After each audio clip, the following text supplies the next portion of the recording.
It's the Love of the Game podcast. We in the building. We here. We're live. We got guests. Um, as always, we tell y'all every single week. At some point, y'all gonna have to recognize triple R, real recognize real game. Gonna have to recognize game. Y'all gonna have to understand what happens when we in the building. Unlike any other podcast, anybody else covering grassroots basketball, there are no suckers in our circle. Period. Ever, ever, ever. Hey, today is no exception. We got another great show lined up. A double header on a Sunday. Bryce in the building. Locks waiting only way. 805 Pride. Coach Huff in the building. But joining us, we have special guests. Nobody brings you special guests the way we bring you special guests. You don't even understand what's happening. We don't bring you people who don't dominate. We bring you people who dominate their league, people who dominate the competition across from them. And today is no different. We have one of the most accomplished scorers in single A private basketball today. We are talking about 1,938 points score. Wow, you were 70 points short of 2,000? Yeah. Wow. Almost 2,000 points. Get 2,000 in Holy Innocence, but you know. I know, man. Hey, you should have told Coach, man, don't take you out when you in foul trouble. Let me play. But not only that, our guest also has as many academic achievements as athletic achievements, and we're going to get into that in just a little bit. We'll start just by saying $2.6 million worth of scholarship money. That is a problem, a great problem, but that is a problem. Miss Christina Walker, how are you? I'm doing well. Thank you for having me. I'm happy to be here, ready to get started. No doubt. And as you all know, if you ever had to play Dalton State and you had to look to your left and this guy was roaming the sidelines opposite of you, there are 30 times that happened and you took a L this past year. 30. Gave y'all 30 L's this year. We got Coach Alex Ireland from Dalton State. Coach Ireland, what's good, bro? How are you, man? Thanks for having me. Man, we're trying to for sure. We're trying to do it big on this episode, man. We keep telling y'all that Georgia's handing out buckets at all levels. Y'all can come get some. We do this. This is what we do at every single level. We handing them out. Hold this L. There's a debate right now of greatest AAU programs of all time. And guess who's on the list? Oh, man, it's a Georgia program. We getting it done. Grassroots, high school, Division I, Division II, NAIA, D3, JUCO. Come get these buckets.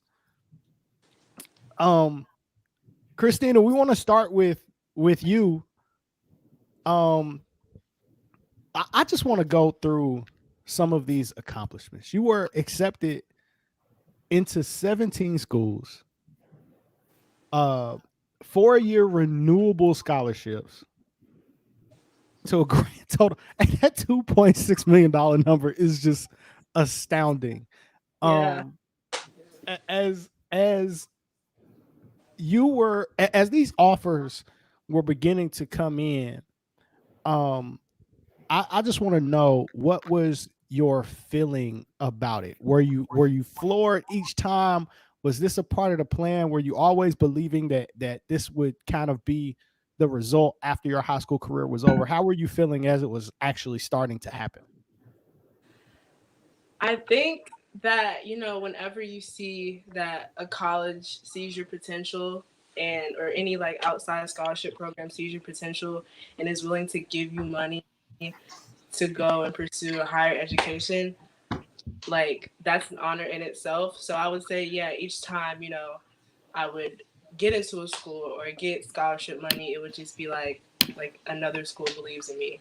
The same thing goes for basketball. You know, having coaches come out and watch me after I would invite them, or you know, they've just had me on their radar and they come out and watch and try to support and potentially put me into their program. Like, it's just another opportunity for, you know, people to say, hey, like, I believe in you and I support you.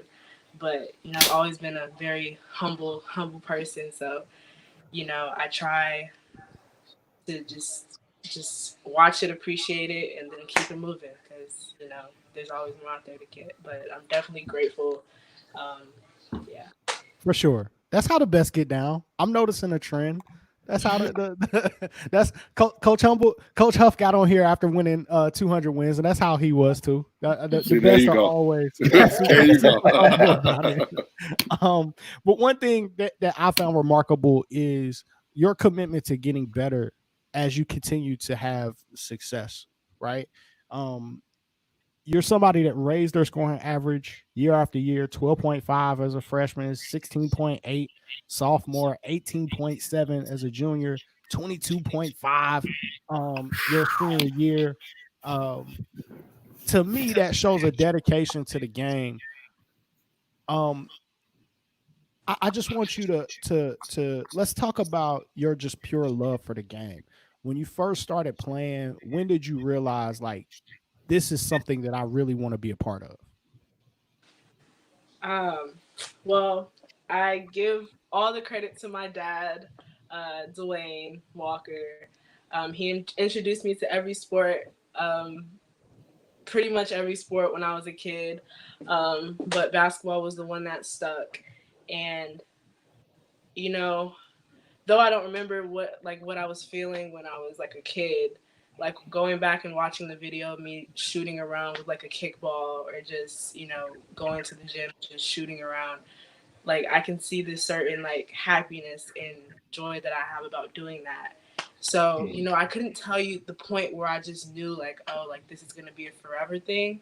But here I am now, and, you know, I haven't stopped, and thankfully I'm going to play at the next level also. So yeah, it's just, can you tell us a particular moment that stands out to you, or what was the most fun that you've had playing the game so far? The most fun, you said? Yes. I have a couple. I played my first kind of league that I played in was it was a co-ed league, but I was one of very few girls playing in the league. And at that age, around like 8, 9, all the way up to about 12 years old, I was always like the biggest person out there. Like I was more developed than the boys I was playing with and against. So, but I could also handle the ball pretty well. So I was kind of like able to dominate, you know, easier, even though it was a boys league. But then I got kicked out of that boys league for being so dominant. They said, wow. Once I got to middle school, they said I couldn't play rec and middle school at the same time, but there were boys who were also doing the same thing. So it was kind of like a culture shock to me, because it's like, you know, they're doing it too. But I would also say just playing in my school, like within my school teams, have been some of the most, you know, I've obtained some of the best memories playing with them, just because I've been in private school since 6th grade. So, you know, the communities in private schools are already tight. So then we have a tighter squad full of, you know, your friends who also play basketball. You know, thankfully for me, we also had a lot in common. So it was just great to, you know, get friends, you know, playing middle school basketball, high school basketball, and even for middle school, like I still talk to almost every girl that I won 2 championships with. So nice. Cool. Winning always makes it fun. So in elementary, that's when you knew that you can play like I'm better than everybody around me? You know, I didn't really give that idea, I'm better than everybody else around me. I didn't really give it that thought, but you know, when it's difficult for other people to stop you, then you know, she's being modest. She knew she had the juice. And so she is being very modest and humble, and I love it. But see, we have video evidence, Christina, of you being a walking bucket. So Really um ain't. I want to cut to some of the video because Locke went to go watch you play, and we actually had some clips of Locke dancing. You were playing so good that Locke started doing the shimmy. When you get Locke starting to do the shimmy, that's how you know that the game is being played at a very high level. I want to cut to some of these, and also want to talk about you also accomplished student, accomplished athlete, but you also have a great brand. Tell us a little bit about Christ and the Girl Hoops TV. Yeah, so my YouTube kind of really started off as a YouTube channel. Play off my name, Christina, and Christ and a Girl. My relationship with God is one of the most important to me, so I wanted to incorporate that into my brand. And when I first started, I've always had a kind spirit, a gentle spirit. So my main focus and goal with my brand was to uplift, inspire, and empower all girls, all women around the world. So that's kind of what Christina Girl Hoops TV represents. And now that I'm going to college, I want to keep that same goal and same mission. But now that hopefully by 2021, I'll be able to make some money and expand a little bit more if the NCAA allows me to. So with that, I also just want to expand my horizons and go in a lot of different directions to do more than what I'm doing now. And I think No, especially the college that I'm going to will support me in that. no doubt, no doubt. Yeah, yeah, coach, that's real. They were down 19 going into the fourth quarter, and she started to get busy. um, Yeah. Head lock, shimmy in the shoulders. She was getting busy. She was getting She was busy, coach. passing them out.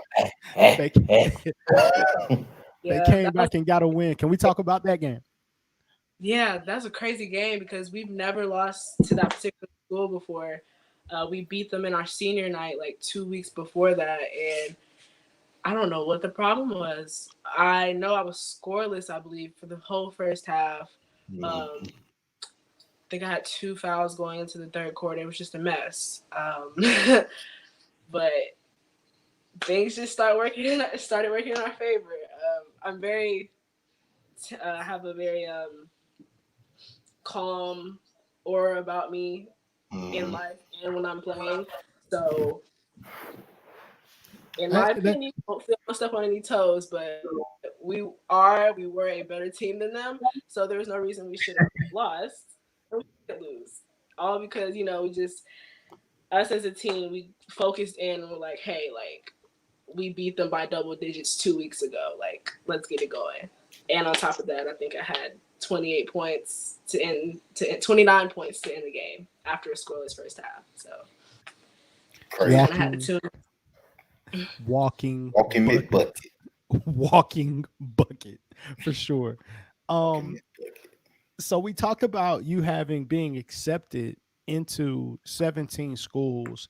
Let's give for all the other athletes that are watching that are just starting their recruitment process or somewhere in the middle of the recruiting process.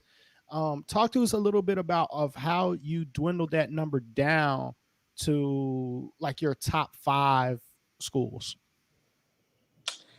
Yeah. I started my college search really early just because, I've always been an academically focused and driven kid. So I wanted to go to the best of the best school. Um, I figured basketball would come along also, but, like I said, academics were my main focus. Um, and I knew that I wanted to go to a school with a good psychology program because that's what I'm currently interested in. So I that's pretty much how I made my decisions starting off like in 7th, 8th, 9th grade. Wow. And then how I got down to, the number of schools that I applied to was a mix of a lot of things, including, how much interest I have from a basketball perspective, the distance from my home.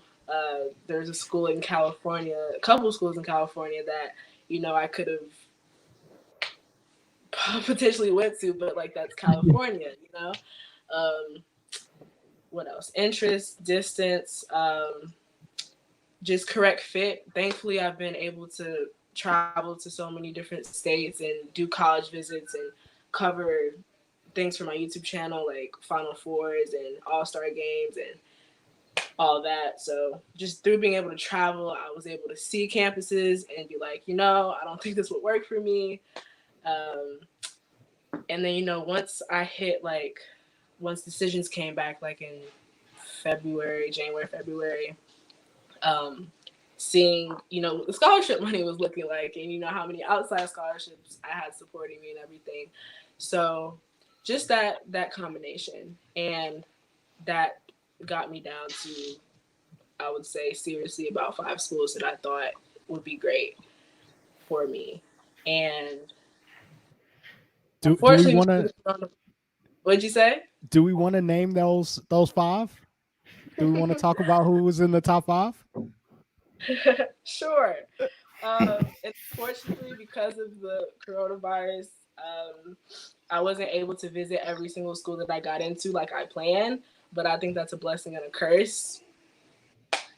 And I'll leave it at that. So my top 5, out of the schools that I got into, in no particular order, Northwestern, which is in Illinois. Wow. Dartmouth, which is an Ivy League in New Hampshire. Washington University in St. Louis, which is in St. Louis, Missouri. Oberlin College, which is a smaller liberal arts college in Ohio, about, I believe, 30 miles from Cleveland. And I wouldn't necessarily give a 5th spot. I think that those four were kind of, like I said, interest, money, distance, and basketball. So those 4 schools gave the best combination out of all the ones that I applied to at the end of the day. Awesome. Do we want to let's show some love to those excellent universities? I happen to know a few on the list that did not make that cut, but let's show a little love to a few of the universities and let some people know who recruited you, who want to thank for recruiting you and taking the time to accept you or to reach out to you or speak with you, but unfortunately did not make the cut for those particular reasons that you listed. What are some of the other schools that you were being recruited by, but for whatever reason, it just wasn't going to be the best fit? Yeah. And I'll even include the schools that I didn't get into because, I can be straight up honest and, for any student athletes or parents that are watching now, like, thankfully, like I said, I've been in private school since 6th grade and had a great academic foundation.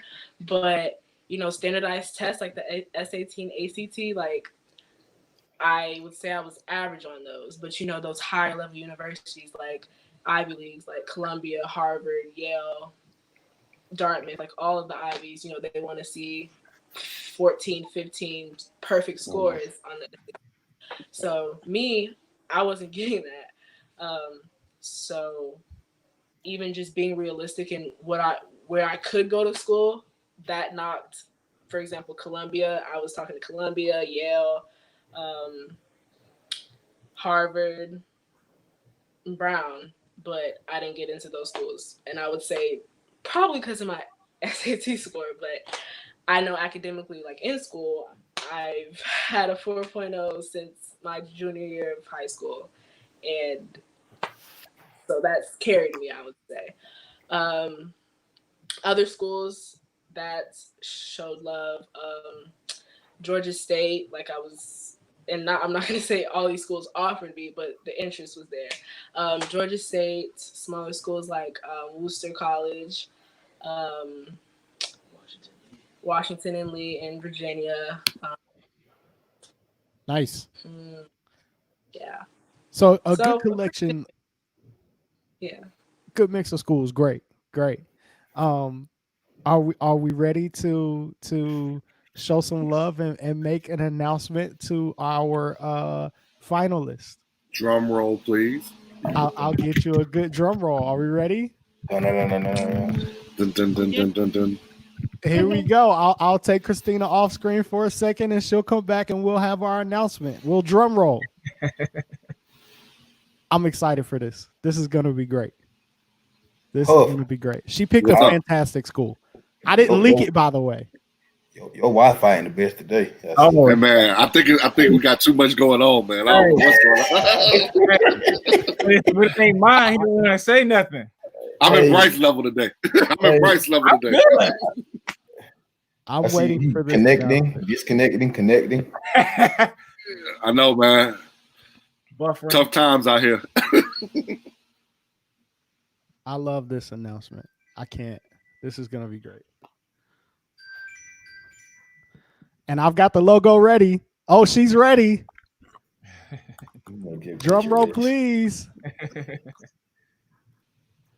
And our lucky winner is Washington U. St. Hey. Louis.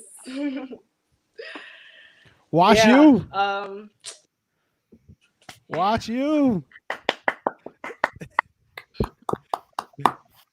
Hey, Congratulations. congratulations. Congratulations. Great school. Amazing school. Yeah. Mm-hmm. I know Yeah. Marcus over at SUV TV is smiling ear to ear right now. Another Washington U and St. Louis graduate coming soon. Yeah. Like I said, those four schools, like I said, had a good mix, but WashU for sure. I got a chance to visit twice. Once to just see how the team played, and again to participate in their kind of elite camp. And it was that point the head coach, Coach Henderson, Randy Henderson, she said like, "Hey, we'd be happy to have you here," and I kept that with me, and that was, I believe, June, going into my senior year.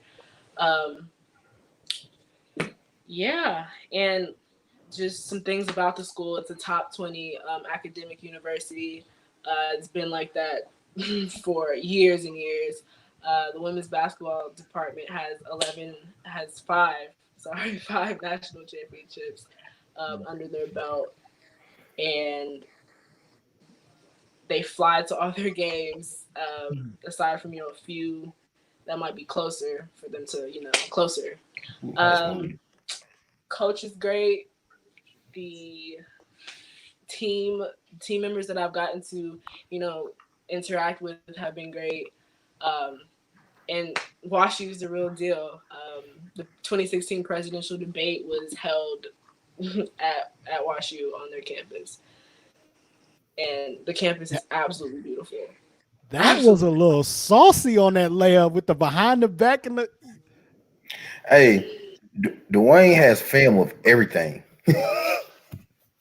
He did a great job. Yeah. He did a great job of documenting that. That was amazing. And Dave is right. Like he said, great school, great facilities. People don't always understand that about academic institutions. Like you said, something that's important. Flying to every game. That's going to be amazing. Top 20 school. This is incredible. Yeah, the gym is, like you can see here, it's really nice. That's nice. Yeah. And I just want to say also, being that I've been playing AAU for probably about 10 years now, it's no surprise or no secret that every basketball player dreams of going D1. Like, oh, I'm going D1, D1 or nothing. And I know that this what I'm about to say is something you guys talk about on the show a lot, but not everybody, literally statistically, not everyone can go D1. And for me, like I said, my focus was high on the Ivies, and even then, that's even smaller because you have to be smart, able to get into the school, and be able to play. So, settling on a Division III school for me, like, of course, it's gonna take a gut check. Like, realize not everyone's going to go D1 and going D3. There's absolutely nothing wrong with going D3, and I just want to like be someone to say that to anyone watching, anyone having doubts. Like, it's okay. Forget about what anybody else says. Forget about all the pressures you might have from your family, from your friends, from your teammates. Basketball is basketball, especially if it's good basketball, like at WashU. 100%. 100%. I want to roll off some of these academic accolades really quickly before we say goodbye to Christina, and congratulations as well. But a Bill Gates national finalist, Questbridge national finalist, Padea scholar, um, Enrolled scholar. Like I mean, the list goes on and on of those academic achievements, and we always say that uh, we're about student athletes, right? Student first, then athlete. But it's up to us to start celebrating these academic achievements and showing people how important that is. Because if we don't celebrate it, then how will anybody know how important we feel like it is? You know what I mean? So Right. uh, I think it's incredible. WashU is an incredible university. I happen to know a couple of people who graduated from there and are all doing great. Um, but like you said, there's great basketball being played at every level. There are amazing facilities at every level. We just sent another kid to a D3 university, Birmingham Southern, very much like WashU, high academic, not as high as WashU, but high academic school, great facilities, and they're very serious about their basketball program. And there's a lot of money in basketball at those programs. They take care of their kids, so amazing commitment. Thank you.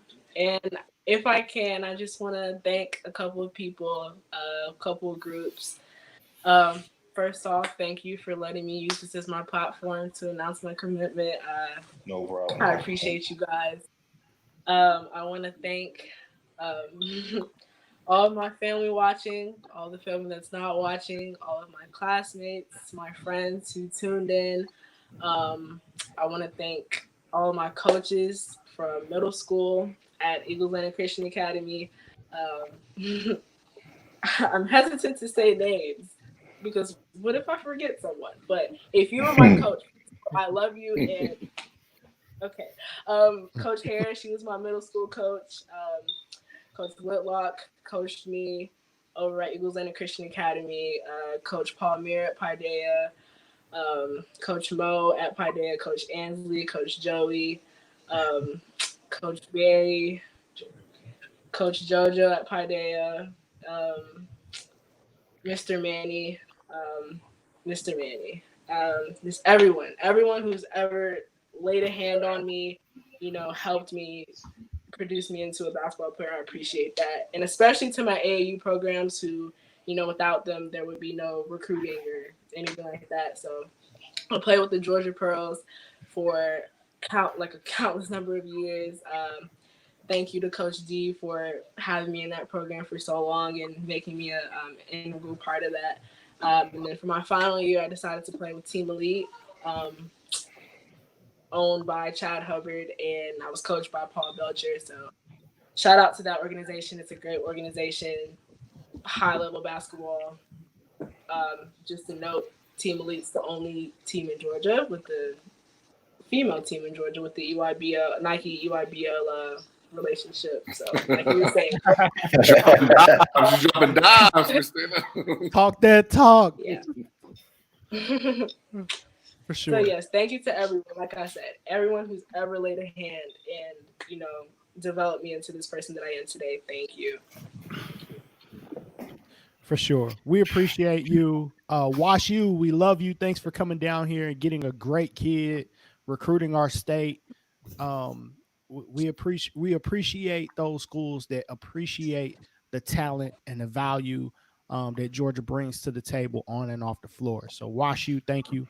We're gonna be watching WashU. Take care of our girl. If you don't, we're gonna be on you. Take care of our girl. Yeah. And I want to say also, before I forget, my grandparents, I'm thankful to have both sets of my grandparents still with me, that I see thankfully frequently. So shout out to them. They always come and support me with everything academic and athletic. And my grandma is my grandma on my mom's side, and my grandfather actually helped set all this up. So Awesome. Awesome. Well, Christina, we want check-ins. We want to know how you're doing. We want to see highlights as yes, campus opens back up and you start playing up there at WashU. Definitely don't forget about us back here at home and check in with us. We want to know how you're doing always. yes, and we're in the age of social media. So if I may plug my 3 biggest social media platforms for you, For for sure. everyone Put them watching. out. Put them out. So YouTube, of course, Christina Girl Hoops TV, and please subscribe. Please subscribe. My Twitter is Christina Girl TV, and my Instagram is Christ.n.a.girl. So Christ and a girl with a period in between each word. And like I said, social media, Instagram is huge now. So things are gonna get on and popping, as they say. Get your merch. That's what she's saying. Get your merch. Definitely. As soon as it comes out, NCAA, she is going to be able. Go ahead and vote on this rule. Let's make this happen right now so she can profit off of her likeness because Yeah. I want to be one of the first people to buy a Christina Girl shirt when that pop-up shop opens and you can legally and officially profit off of it. We're going to link to that YouTube channel and all that. We got to support. Thank you. Thank you, guys. No doubt. This Christina Walker, over 1,900 points scored for Padilla High School, going on newly minted WashU commit. Christina, thanks for coming out. We appreciate you, and we're going to be following your career as you go. Thank you. Thanks for having me, and I appreciate the support. No Always, doubt. Christina. Thank Always. you. No doubt. And congrats. Hey man, that's just great. That's what our platform I feel like is really about, man. Like when you can grind it out like that, opportunities are gonna come. Opportunities are gonna happen. Great things are gonna happen. Love celebrating great student athletes. Guys, we had a good conversation going offline before we actually started the show, man. And I feel like, man, why not start there? Yeah. we were talking about kids and recognizing what it takes to be able to get it done and to be a pro. And before we get to that specifically, Coach Ireland, I feel like there's a topic there that people need to understand, that kids are becoming pros from all different levels of basketball. Are you seeing that when you're out recruiting for Dalton State? Are you seeing, are you having to educate kids and having them understand that, that D1 school doesn't guarantee you being a pro. You could come here and develop, and depending on the situation, you might have a better chance of being a pro with us. Yeah, 100%. I mean, it's about being in the right situation. And I was really intrigued by the segment we just had, because here you had a young lady who threw out a couple of Division I names and chose a Division III school. 100%. And you don't see that as much, especially on the men's side. You see, and it's something we deal with every summer, is guys, you get to February, March, you start recruiting kids. They're waiting for D1. They're waiting for D1. You get to April, they're waiting for D1. You get to May, they're waiting for D1. June and July, they start to kind of come around. And the problem with that is, and I was looking before the show, we had, out of all the Division I teams in the country last year, there were only 58 teams in the country that had nobody transfer. There were over 1,000 names in the transfer portal last year. And so while you might be waiting for D1, and that looks great on signing day, on Twitter, on whatever, it ain't always the way it works out, man. And 100%. I think it's really important for kids to figure out kind of what fits them the best. I've never heard of a kid going pro who didn't play. I've never heard of a kid going pro who couldn't get in the game. I've never heard of a kid that part getting a contract waving a towel on the sidelines, man. And that part. It's really, really important, I think, to find the right fit, because the conversation we were having was kind of about what being a pro is, and what it takes to be a pro. And I feel like kids kind of try to fit a mold of like NBA players and like we said, NBA All-Stars, right, or Hall of Fame. Right. Not everybody's that, man. 100%. And I think when kids try too hard to fit themselves into a mold, they kind of limit themselves. They're just being what they are. The conversation we have with Dennis Rodman, right? And it's my favorite thing about this whole Bulls series is to be able to, for the younger generation, to be able to see Dennis Rodman and what he did. Talking about an NBA Hall of Famer with 7 games with 0 points and 20 rebounds. You're talking about an NAIA NBA Hall of Famer who was on the same team as another NAIA NBA Hall of Famer. Yep. Both Scottie Pippen and Dennis Rodman played NAIA basketball. Facts. And so, everybody, I love it because the Bulls have been like my first basketball memories were the Bulls, right? I was 8 or 9, like sneaking up in my parents' room, trying to stay up as late as I can to watch the last seconds of the Bulls Jazz series, which is, it's on the West Coast, so it's a lot later here. And I'm trying to stay up as late as I can to watch that. So I've studied the Bulls forever, and I've read a ton of books on them, the Blood on the Horns and the Jordan Rules and all that stuff. And so I knew a lot of this stuff already, but to see other people figure this stuff out, that, man, I mean, Scottie Pippen's a walk-on at an NAIA. He goes to the equipment manager because his high school coach knew the coach that he went to play for, and he did him a favor and let him be the manager. Facts. And so, you've got 2 guys that are NBA Hall of Famers from NAIA schools, and I think it just goes to show, man, people have no clue the depth of talent at all levels. And, for people whose aspirations are to go pro or to continue a career in basketball, you got to go to the right fit, man. You got to go to a place where you're going to play, where you're going to get developed, where you're going to be invested in. We always talk to kids about be a pillar, not a piece. Go to a program where you can be a significant part of what they do. Don't go to a program because somebody transferred out in July and they needed a guy. Because guess what? When that next transfer portal comes out, you're in it. And 50% of those kids go Division I, but the other 50% don't. So we got to talk about, too. Oh, we're getting an echo from. I have to mute guys a little bit. We got to talk about, too, how many guys jump in the transfer portal and just sit in the portal.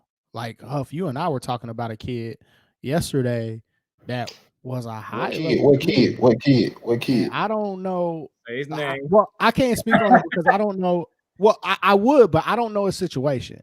What school he came from? Everybody's going to know the kid. What I'm saying, the Canes player. The point of the story is he was a high level player. I mean, when I say high level, I'm talking about had games on ESPN and he's playing extremely well. He's a high level kid who ended up in the transfer portal. He's still in the transfer portal. Now, I don't know the reason why he's in the portal. Is he a guard? Right. That doesn't, who he is doesn't matter. What I'm trying to think. What he's from Georgia, right? Who he is does not matter. The point is that kids think that they can jump in the transfer portal open up their recruitment and it's going to be all good. And what coach said, that's not necessarily the case. Just because you a D1 kid and you jump in the transfer portal doesn't mean you're going to get another D1 opportunity. I would guarantee that. I wish coach would speak on that fact. Like, he got a couple of D1 transfers, high name D1 transfers. Oh, he did, yeah. For sure. They end up at NAIA schools all the time. And maybe, I'm not going to say that that's necessarily the level that they should have started at, but maybe it is, because if you go there and you end up being successful, what does that say? Maybe you should have went there from jump. Here's the thing, too, is that people tragically underestimate the value of Division II, Division III, and NAIA. Agreed. I totally agree. I mean, I put it this way, like, when I was at Valdosta, the best player in our league was Alex Abreu, who was also the best player in the MAC at Akron. I mean, he was the best player in a mid-major plus Division I league, and he's in a Division II league. So, you know, there's this, unfortunately, there's this stigma that, like, well, if you can't play Division I, you can play Division II. Like, if you don't have a Division I offer, you're going to go Division II. And if you don't have a Division II offer, oh, just go NAIA. Well, listen, I had two kids last year, or I had a kid this year, and then I had a kid last year, both of them Georgia kids. One of them was the 10th ranked player in the state. One of them was the 15th ranked player in the state. I mean, and here, I'll pull up, I'll give you some of the names that were around these guys. Talk that talk, Coach Ireland. All right. So I had a kid, Kevon Tucker, number 15 ranked player in the state. Yeah. Went to Wofford. He was a first-team all-conference kid for me. He was an All-American. Okay. Guys that were around him. The kid, you know who the kid who was one spot higher than him? DeMarcus Simons. Yeah. Okay. Guys that were below him, Aaron Augustine, Jordan Lyons, who scored almost 2,000 points at Furman. Setting a 3 record at Furman. Yep. 4 spots below him. So, you know, I just talk that talk, Coach. I think people. I just think people. There's such a because we're not on ESPN as much as everybody else, man. People don't understand how good the talent is. 100% at our level. I mean, you know, Elijah Staley, 10th ranked player in the state of Georgia, 50th ranked player in the nation, playing 2 sports. Oh yeah, quarterback. Guy right in front of him, Phil Coker. Florida State. Right. Okay. Behind him, Avery Patterson, Western Kentucky, Eric Hamilton, who went to Wichita, Andre Chapman went to Harvard, Grant Bryant. Okay. The kids in front of him, CJ Turman, Keith Pickney, Isaiah Wilkins, Tadrick Jackson, Ahmad Hill, Devin Mitchell, Jakeenan Gant. Okay. I mean, so, you know, I wish more people would come watch us, man. Yeah. Coach Ireland, will you give the level of talent we have? Would you give that list above him one more time? Above Elijah? Yeah. Sure. Jakeenan Gant went to Missouri.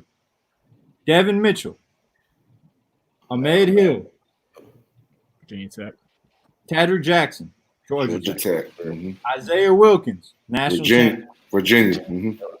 CJ Turman went to Florida Atlantic. Keith Pickney went to Tulane, played at Miller Grove, won 4 straight state championships. Tamarcus Blanton went to South Carolina. Phil Cofer went to Florida State. So another thing I noticed on that list, unfortunately, is 4 of those guys also transferred. Well, Coach, I'm going to give you some numbers here now. I know. That's why you were going to give me some numbers. Numbers here now. Okay. We were talking earlier, over 1,000 kids in the portal, 875 of them actually transferred. This is just Division I now. In 1 year. Sheesh. In 1 year. So you're talking about 350 Division I teams, Coach. You're talking about almost 900 transfers. That's insane. 93 teams had one kid transfer. 90 teams had two kids transfer. 58 teams had 3 of them transfer. 29 teams had 4 kids transfer, and 23 teams had 5 different kids transfer in one season. Division I, not counting Division II, not counting NAIA. Hey, coach. See, and coach, you and I talked about this too, and this is why I feel like the most important thing that I do in our program is that we take kids to games, and we were working on that prior to COVID to getting them up to Dalton Yes, to either see you guys play or practice. And I feel like part of our job as AAU coaches, I feel like I almost have to coach the parents as much as we coach the kids, because they start hearing these names come out with these offers, and you're talking about kids who've never stepped foot on campus, who a lot of times have never watched the team that offered them play or know anything about the culture, and they're making decisions about where they're going to school based off of I don't know what sometimes. And you end up bouncing all around. Do you feel like that during your process of recruitment that it's more of an educational process of getting them to value that level of basketball more than anything else? 100%. 100%. And it was the same way when I was at Valdosta State about 4 years ago. Same exact way. The knowledge, the insight, the familiarity with the level. Now, the thing is, when we recruit Georgia kids and we throw out some Georgia names of some guys that have played here, then you kind of get kids' attention a little bit. Because they see themselves in the company of some of those kids. And a lot of times they played with some of those guys. A lot of times they played AAU with them. They played high school. They played pickup, or they watched them when they were younger. But, I think kids unfortunately, kids make decisions for a lot of the wrong reasons when they end up committing to schools. And I think that's a big, big part of it. One thing that always shocks me is when I'm talking to a kid and he's, we're talking about his recruiting process and we're talking about who's recruiting him, stuff like that. When I ask a kid, like, well, how's he going to use you? Do you know how he plays? Do you know what kind of system you're going to play in? Do you know what kind of situations he's going to put you in? Because I always try to go through that. And even though kids develop and their roles change, and when you get them on campus, they may not be the same players they were when you recruited them, and vice, so on and so on. I always try to kind of go paint a picture for them of how they're going to play, because that's what they're coming here. Like, I hope, and it's not always the case, but I hope you're not making the decision for the gear. I hope you're not making the decision for the facilities. I hope you're not making the decision for the travel. I hope you're not making a decision for, the dorms, and all that stuff matters. But at the end of the day, you could be living in Trump Towers, and if you're not playing, and it don't matter, you're not gonna have fun. Right. If you're not having fun, why are you playing basketball? Facts. And so I always get kind of astonished at how many guys have no idea how the schools that are recruiting them are going to use them, or what situations they're going to put them in. I have tapes of what we did this year, and as I recruit guys, I kind of like to show them, hey, this is how you fit in. This is how we're going to create space for you. You're a driver. This is how we're going to open up gaps and let you get to the rim. This is how, we're going to use these guys who are shooters to be able to give you space, or vice versa. We're going to be able to use these guys who are drivers to be able to make your man help over so we can get you shots, and kind of just. Coach, I'm actually shocked by that. And I think we heard this on our call, Huff, over the weekend, that I can't remember if it was Andre Gray or if it was another one of the coaches that were speaking. And that was the one thing that they mentioned, was they paid special attention to, or maybe it was Will Jones on the last podcast that was saying, hey, you come here, and if we offer you, it's because we have a plan for you. Facts, We yep. specifically know how we're going to use you, how we're going to utilize you, how we're going to grow and develop you, and how you fit into our system. I'm shocked that that's not normal conversation. Coach, are you finding as you talk to kids that they're committing to schools and that conversation never takes place? Yeah, I'm not shocked because I see it all the time. And I hate to say this, and I'm not going to use the kid's name, but I was recruiting a kid a couple of weeks ago, and we have been going back and forth for a couple of weeks, and we've been talking, and I sent him some stuff, and I talked to him about not just what he's going to do on the court, but what he's going to do off. You know, what do you want to do? Okay, well, these are some of the things we can do in our town to help kind of further you along your career interests, so that when the ball goes flat, this is what we can do to put you in a position to be successful after basketball. And a kid texted me one time at like 1 o'clock in the morning. He says, "Coach, man, I think I want to go play for a coach who's going to let me do my thing, man. I want to average 20 next year." And I was like, "Hey, man, you know, I love you, but I don't think that's what you should be focusing on." We end up losing the kid, you know. But like that was the priority, you know, and that's sad, man, because that's not what it's about. You know, that's not. Did that kid end up averaging 20 wherever he went? To be seen. He hasn't played there yet. To be seen. He'll be going there next year. Has he chose his school that he wanted to go to? Yeah, he did. He chose a good program too. Which program was it? I'm not going to know that. I just want. I'm glad they're not sucking you in, Coach. Oh man, you know me better than that. Lock a troublemaker. But you know, like unfortunately, some kids make their decision on things like that. You know, and that's why guys transfer. You know, guys, and even some of the guys that have played for me that are transfers have said, "Man, Coach, I should have never transferred as a freshman. I went in, I thought I was going to do X, Y, Z. When I realized I was a freshman and I wasn't going to do that, I got up out of there. Maybe I should have stuck it out. They had a plan for me. They were getting me better. They were developing me to where I could play more. But I wanted to get out of there and go for the quick fix, you know. And I think, unfortunately, that's stuff that a lot of kids, and we talked earlier about, and I always call it, before the show we talked, but I always call it winning the commitment. Everybody wants to win the commitment announcement. They want to post a cool graphic on Twitter. Now kids have videos, right? They got these like video productions on Twitter. Hey, they want to drop their edit, Coach. They want to drop the edit, Coach. You gotta let them drop the edit. And you know what, man? Like they've worked hard, they deserve it. Like they've worked hard to earn a scholarship. They deserve to celebrate their moment. I'm not going to be mad at any kid for doing that. But like more effort goes into that than what it's going to take to play and be successful or to pick the right school. Like, hey man, you might get 12,000 likes on your commitment post. Problem is, you got to play there for 4 years now. not just play there. You got to live there. Coach, 4 hours a day, 7 days a week. I saw 2 weeks out of the year. You got to live there. I saw a couple things go down on social media this week, Coach, and I wasn't planning to talk to you about this, but I feel like since we all just basketball people, let's just talk ball, man. Let's do it. I saw a kid announce what high school he's going to. And that's not his fault, though.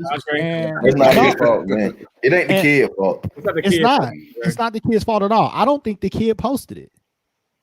I don't think the kid posted that at all. That may be even worse. Are you going to say who posted it? Hey man, y'all are in trouble today. I can't say who posted it because I don't know. I just say if you ask me, who posted it.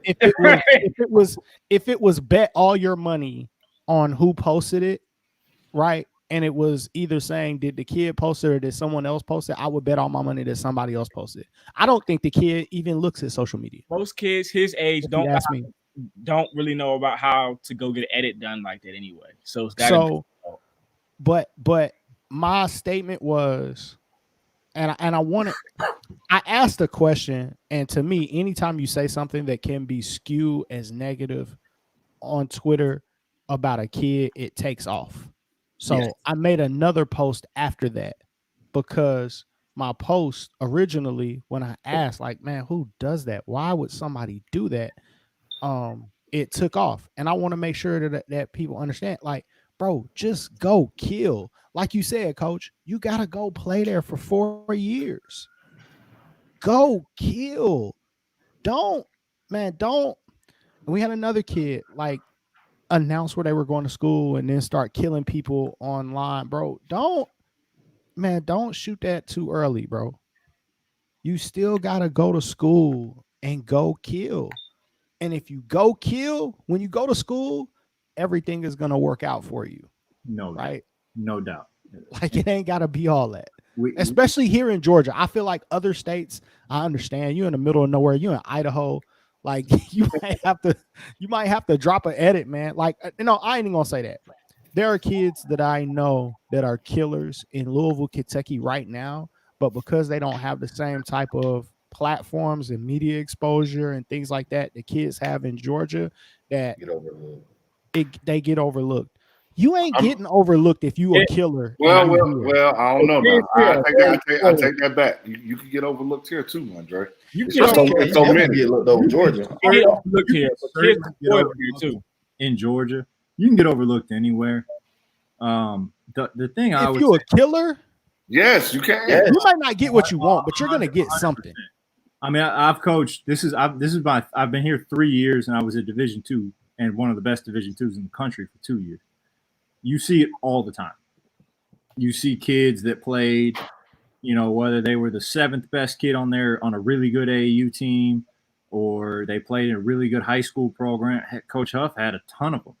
Coach Huff has had a ton of kids that, because they played with Kaiser and Kobe and all those guys, they did, not saying they got completely overlooked, but they didn't always get the recognition they deserved.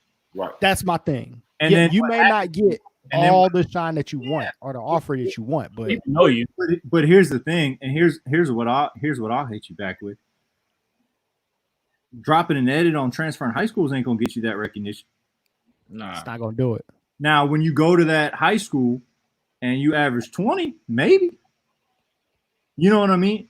Your production will get you that. But and this is, I was talking about this with my assistant the other day.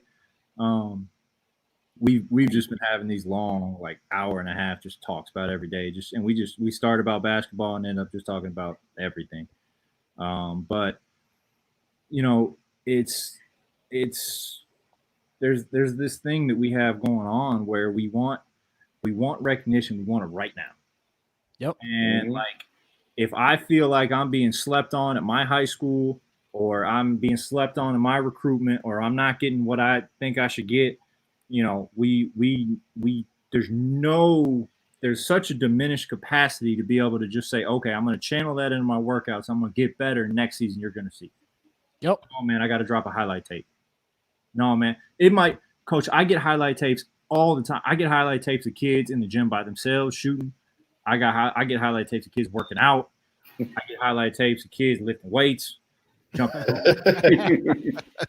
I got a highlight tape the other day that had a slow motion free throw on it. Wow. Oh, I hate those. I get 30 plus emails a day, Coach. And it's I understand coaches wanting to help kids and wanting to get kids' names out there and all that stuff, but no edit, no email, no graphic. That's not going to make me recruit a kid. The kid's production is going to make me recruit a kid. And Coach, I just want to say this one thing though too. If you're a freshman in high school, you're not slept on. No, you're a freshman. You haven't been. Nobody knows who you are yet. Go kill. That's why you got to come to the freshman U. Yeah, go kill. If you're a freshman, you're not slept on. If don't tell me that you don't have any offers when you have JUCO, NAIA, and D2 offers. No, they have offers. Facts. They have facts. Yeah, Coach. There's especially at my level. There's two things. There's kids that have offers, and then there's kids that have offers that they want. That's the difference. The problem is, I challenge you to step on my floor and beat any of my guys. You don't want my offer, but you can't beat any of my guys. I mean, none of them. None, and that's what I'm saying, Coach. Don't tell me you're overlooked when you have an offer, you just don't like who believes in you. No. Go kill. Hey man, Because- you want to go be a great Division I? Go average 30 at Division II. Hey man, Go average 30 at NAIA. You'll and have some- your chance to go up if you want to. at some point, it's like Bill Parcells. You are what you are, and you got to realize what you are. Who's recruiting you? Yeah. And you got to be okay with that. Well, and here's my thing. If you're not, what are you going to do about it? Right. Like, that's my point. It ain't a graphic. It ain't it ain't a highlight tape. It ain't a coach calling 50 times trying to pester a Division I into taking. What are you going to do about it, man? Go kill. Get in the gym. Before we even get to that, coach, get in the gym and get better. Yes. Yep. We talk about we want Division I, but we don't want to do Division I work. We talk about we want to be a pro, but we'd rather play 2K. Talk about it. Coach, talk it. What that there's such because the whole Instagram thing, the whole Twitter, social media, we're spending more time on graphics than we are on jump shots. We got kids, and I'll give you a perfect example, and I love the kid to death. I had a kid this year, came to me last year, so he spent 2 years with me. He was a first-team All-American. He was Conference Tournament Player of the Year. He was Conference Player of the Year. And he was first-team All-League. And one of the first things, we do fundamentals every day. My guys do 20 micans and 20 reverses every day. We start doing micans and reverses, and he's huffing and puffing. Man, I ain't a big. What am I doing, man? I ain't a big. Why am I doing this? This makes no sense. I can make a layup. He averaged 13 his first year. He averaged 18 and a half his second year, and he got all those accolades. Because we did the simple, fundamental things. But there's the capacity for kids to do that stuff now. They get bored with it. Like, you've got kids who are in their third or fourth year of college who can't pivot with both feet, who can't throw a pass with both feet, who can't make a layup with both hands. But you want Division I. I would also say that in addition to everything you're saying, I agree with. I would also say that there are a lot of people in the basketball community, for whatever reason, don't teach the basic fundamentals. And because we're lying to kids. Because they're lying. We're lying. And you're money grabbing. We're lying. To be honest. Here's the thing for you though. What it takes to be a pro or to be Division I, unlike a lot of things now, doesn't happen right now. It doesn't happen today. It happens. You can do some of it today and every day for the next 15 years. But like, you don't wake up and be a pro. Yeah. You can do it on 2K. You can go play for a couple hours and get drafted in the league. And that my player mode. Up and you get drafted overnight.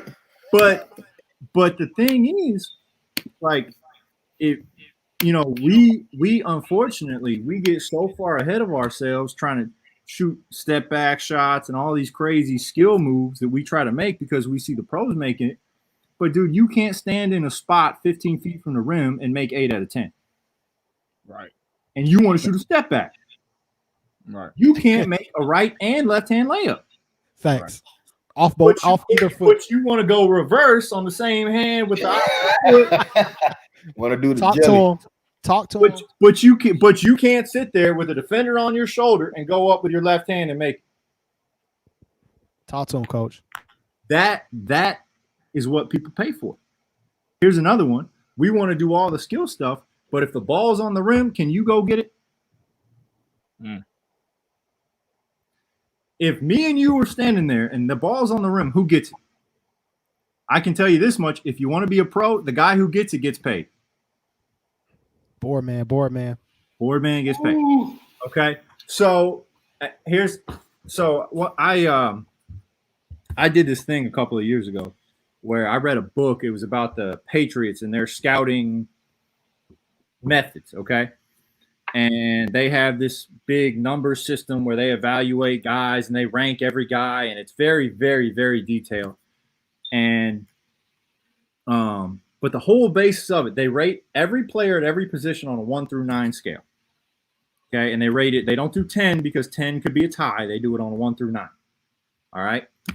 And in every category, the basis of it is out of 9 times, how many times do you beat your opponent? Mm. If it's pass blocking, run blocking, man-to-man coverage, zone coverage, blitz, whatever the categories are, right? Out of 9 times, how many times do you beat your man? So we want to worry about making all these moves we can't make, or trying to make these fancy moves because we saw Russell Westbrook make them or James Harden make them or whoever. Can you make a contested left-hand layup 9 out of 9 times? Hey, A good friend of mine asked Kevin Durant, what does it take to be a pro? Kevin Durant said, you have to make 60% of your open shots in a game. He didn't say anything about step backs. He didn't say anything about moves or dribble moves or pick and roll. 60% of your open shots in a game. it's facts. Can you do it or can you not? And if you can't do it, why are you trying to do other things? Coach, we was just on a call this weekend, Huff, and the coach from New Mexico State is going over his defense, and he was talking about how far they go to deny the ball. And he said, you would think that because we deny that high on the wings, that people will just beat us back door. And he said, well, you're just going to have to out execute and beat us then. What that told me is that he's going to be so bold. Now, he's a Division I coach that, like you said, Coach, how many times can you beat me? How many times can you just play good basketball? Forget all that double cross between the legs, hezzy, step off. How many times can you just cut hard, Huff, like you were analyzing Perry last week and say, oh, at the next level, that cut won't get it done. Mm-hmm. How many times can you just cut hard and beat me for a layup? And he's daring you to do it. And they're one of the best defensive teams in the country. I would guarantee you that most players that get better, they may spend some time on some stuff, you know, that they see in the NBA, but they get better just doing the fundamental stuff. Stuff that's going to translate to game-like opportunities, game-like situations. It's just pure facts, man. Hey, here's one for you. So the kid I was telling you about that was All-American, Conference Player of the Year, Conference Tournament MVP, he's in the Conference Championship game. It's a steal and a breakaway. Same kid who said he didn't need Mike ends and all that. Left-handed and one layup late in the second half to win the game. That's the stuff that translates. Mm-hmm. But the problem is you can't do it in one day. You can't be a great shooter in one day. You can't be a great ball handler in one day. Right? Just like people that say, oh yeah, I'm gonna go lose weight, and they go to the gym, they work out 2 hours and they don't go for 2 weeks. It doesn't work that way, man. Dang, Mondre, why he talking about you? Hey, man, he just read my life right now. Why you talking about Mondre, man? I did 7 push-ups yesterday, man. I didn't Hey, that's 7 more than me, man. But no, Coach, I was talking to Mario Mays and just picking his brain about what it takes to be a really good player, and he swore to me that it was Jaylen Brown's flexibility that turned him into the explosive athlete that he was. He was like, man, these guys, once they understand how those little things, the fundamental things, increase their game, he's like, man, if you're not spending 30, 45 minutes just stretching every single day, he was like, you want to be a pro? You want to be the man? You got to be able to sit down in a stance on every play. And he was like, a lot of kids can't sit in a stance on every play because your hamstrings is too tight. Your back is going to start hurting. You can't do it. You're not flexible enough. And that just blew me away, as I'm asking him, hey, man, how can I make sure my players are getting better? How can I make sure, I'm thinking he's going to tell me, some type of drills we need to be working on every day. Oh, yeah. Man, make sure they stretch. Make sure they stretch. Imagine it. It's crazy, isn't it? Want to be a pro? I saw something the other day, 85% of pros are role players. Yep. 85% of guys in the league will never get more than one contract. So, when you really think about it, they're paying you to play basketball. They're not going to pay you to do what you want to do and show how good you are. Preach. They're going to pay you to help them win games. And that means getting a rebound. That means sitting down in a stance. That means being flexible and healthy enough to come play every night instead of 3 out of 5. Because, dude, I hate to break it to you, but more than likely you're not LeBron. They're not going to pay you to sit out a couple of games. They're not going to pay you to take a night off. They're not going to let you do your thing and build the team around you. If you want a chance, you've got to do what they're willing to pay you for. And that means being able to knock down an open shot. Heck, how many years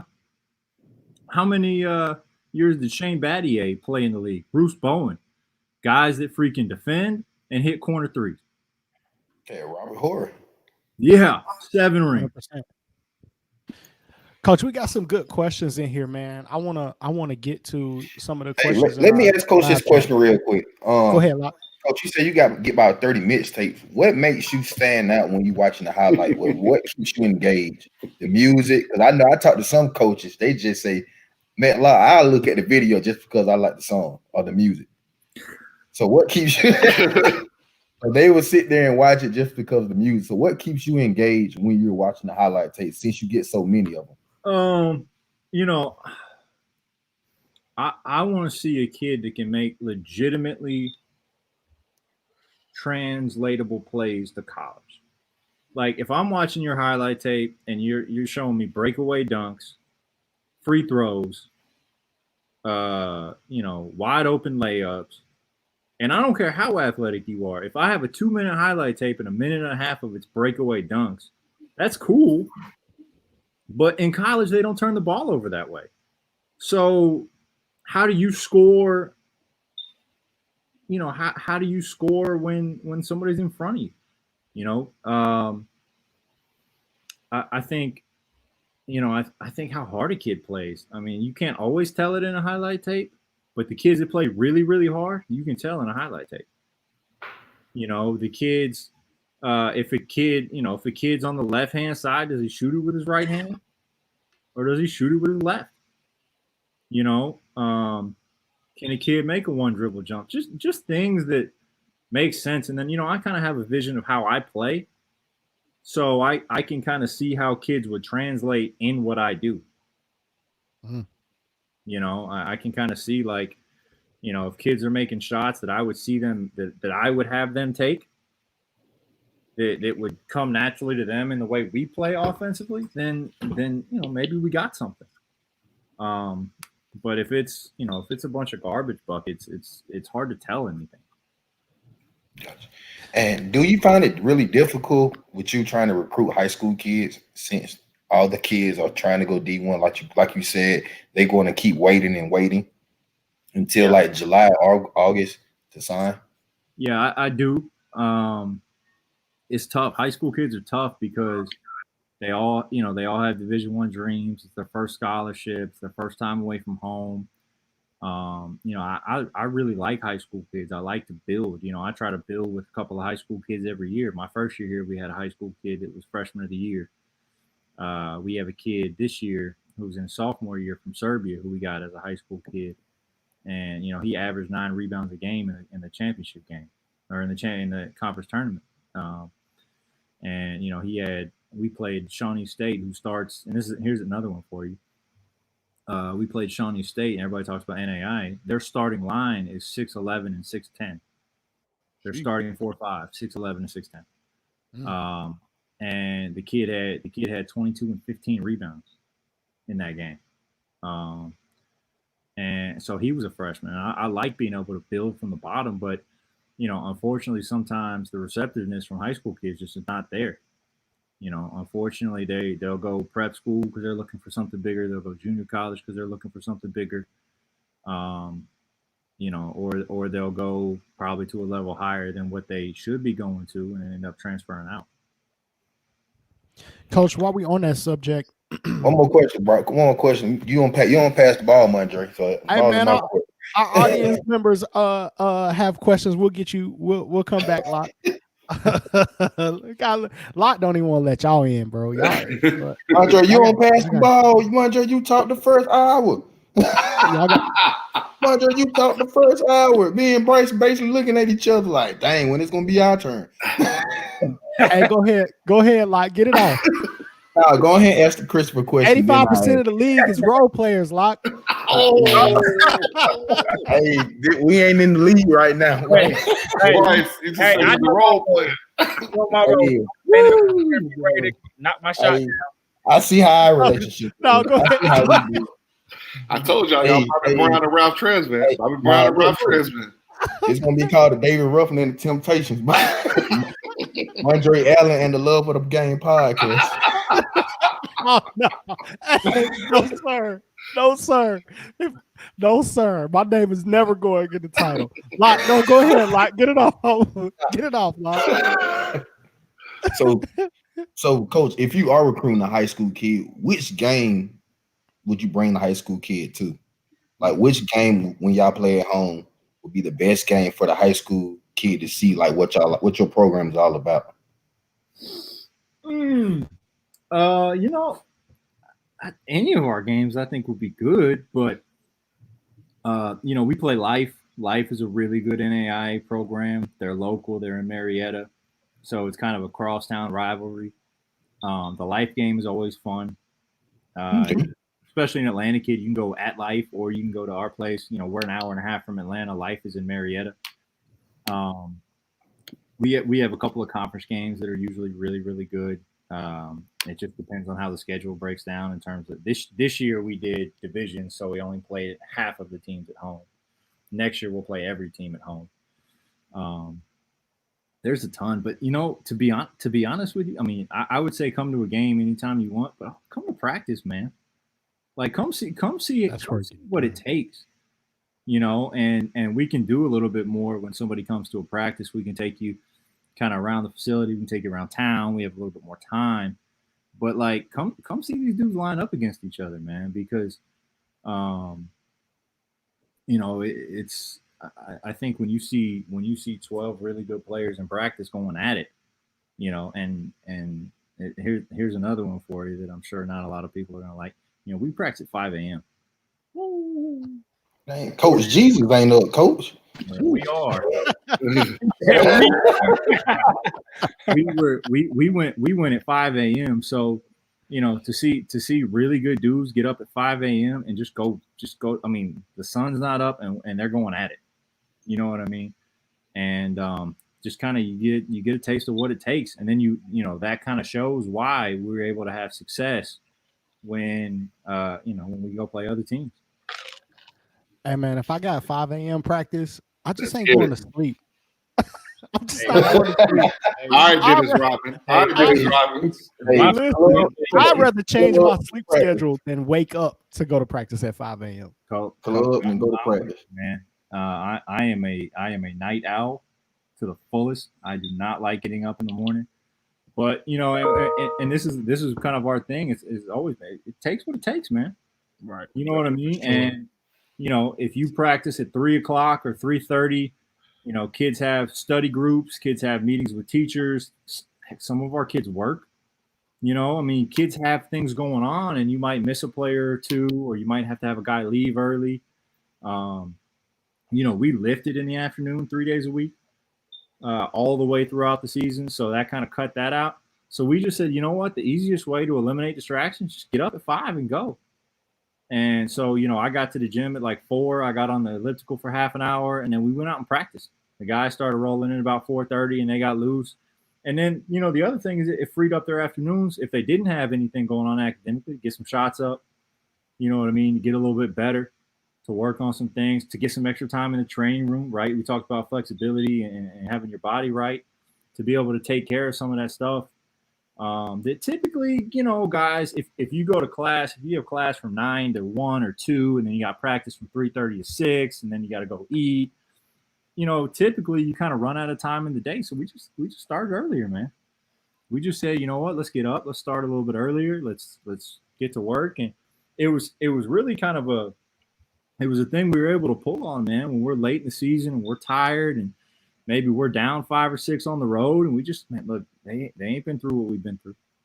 They haven't dealt with what we've dealt with. They haven't gotten up, and when we had to get up, they haven't lifted as much as we've lifted. They haven't done the things that we've done, and it was kind of a source of resiliency for us, something we could all kind of cling to and battle through. And that's why y'all conference champions. That's it. That's a big part of it. And I'll be honest with you, man. Like, I think we started. The best thing we did in order to win conference was last year in the conference tournament we got beat in the first round. We were the 5 seed and got beat by 1. A kid hit a shot with like 4 seconds left. We went home. We went on spring break, came back, and we just said, okay, here's what we're gonna do. We're gonna get in the gym. We're gonna work. NAIA, you can't touch a basketball, but you can lift. So we lifted. The guys made as a group, we made over 100,000 shots over the summer. The guys who went home found a way to get better over the summer. We challenged them. Hey, man, like we shot them strength workouts if they wanted to lift. We shot them skill workouts if they wanted to do that. We had a couple of guys make 25,000 shots or 20,000 shots, or 10,000 shots. It's hard not to get better if you make 10,000 shots, man. And so, by the time we got back in August, we've done the work already. Like other teams are just starting the work, and we've done the work already. And so it kind of was able to help us kind of cement our culture. And then we're getting up at 5 a.m. and practicing. We're still lifting. We're still getting up shots. It just kind of what we were talking about, how you can't do it in one day. It took us from spring of 2019 all the way until the spring of 2020 to win. And but everything we did paid off. Everything we did played a big part in our success. Any more questions, Locke? Got my 3 questions in. Can the audience get in? You can pass the ball now. I'm gonna pass it back to you finally. Hey, we had to go 1 for a low for Locke. Hey, Locke is a forward. You can't put him in a 1 for low. Oh, so you just gotta post them up and clear out. Hey man, I'm just going to get the rebound, kicking it out and running the floor. Locke said there is an IN win. Oh, here we go. No, this is a good question, man. What separates a player who's D1 ready and a player who's NAIA ready? What separates that? Is there a difference?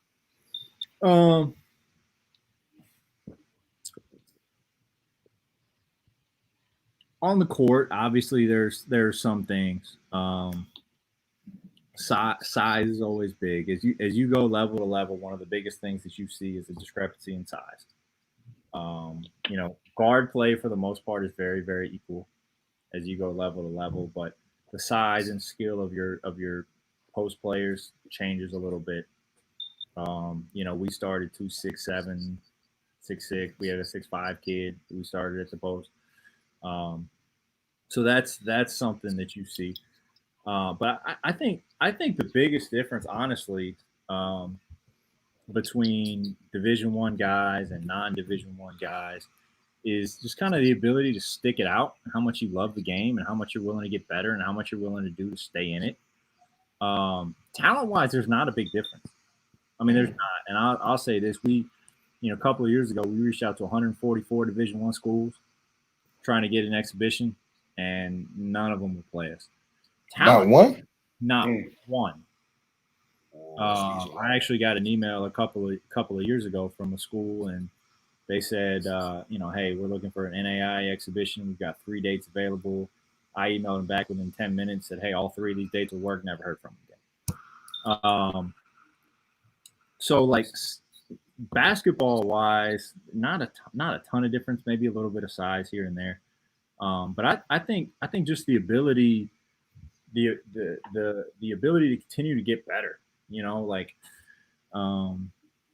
I think unfortunately a lot of kids commit to Division I's because they're Division I's, and that Twitter graphic looks real cool, that commitment looks real cool, that signing day looks real cool.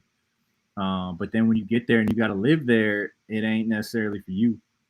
A lot of freshmen transfer, and I think you get that because you go from being the best player or top 2 or 3 or 4 on your high school team, and you get to Division One, and you get your butt kicked a little bit by seniors and older guys, and you either fight through it and get better and continue to develop, or you say, hey man, I'm out.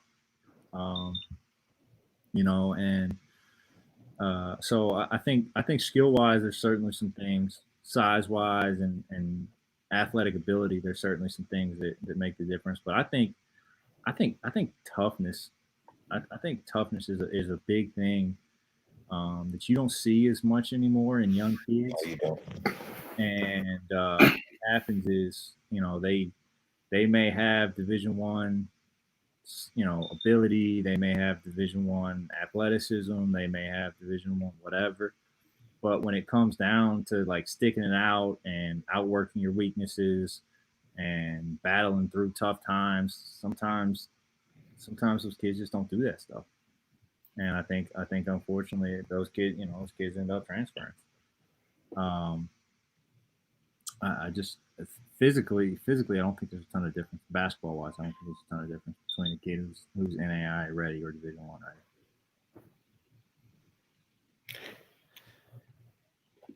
Coach, I feel like sometimes when guys transfer, it's like they lose a little fire a little bit. Like they get all hyped up that thinking, I'm going Division One, I got a shot, I can make it.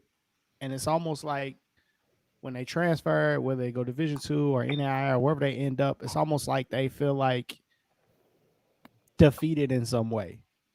Like, how do we help kids understand? Like you said, we just watched a documentary on 2 guys that not only made it to the NBA, but we're talking about 2 of the top 50 players that ever played a game from the NAIA level. Mm-hmm. Like, how do we do a better job educating kids to say, man, you know what? If you improve, it doesn't matter. Like you still hooping and you're still playing against high level competition. So if you continue to work, like this dream of being a pro, whether it's the NBA, whether it's overseas, is still something that's available to you. I'll give you 2 things, Coach. The first thing is that we need to introduce kids more to failure. I think what happens is, especially with some of the very, very talented recruits that we have, they kind of cruise through life. They cruise through their prep careers, and they don't encounter. They've always been the best player. They've always been able to be successful. They've always been very talented. And then the minute they hit adversity for the first time, they're like, and it hits them. It hits them like a wall because they've never felt it before. They've never felt failure. Like, and I tell, and we talked about freshmen earlier. I tell every freshman that walks in my office, I say, look, your freshman year is going to come down to nothing more than how much failure can you deal with and keep getting better. Because as you go through your freshman year, and Coach Huff and I had a couple of freshmen at Alcorn, and he can testify to this, where everything you do is wrong as a freshman. Yep. Because you don't know. It's not your fault. You just don't know. You don't know how hard you have to play. You don't know how you don't know how many rotations you have to make. You don't know how many efforts you have to make. The game is so much faster than it was where you came from. And you get there and your head spin.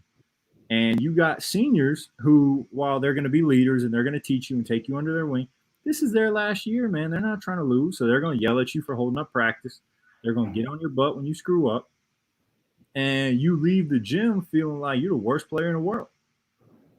And, we had a kid at Alcorn named Trey Brown, and he told a freshman all the time, he said, man, you're just like me when I was a freshman. And he was an all-conference type guy at Alcorn. But even him as a freshman, when he was at Chattanooga, he was getting yelled at. He was getting corrected. He couldn't do anything right. He was struggling.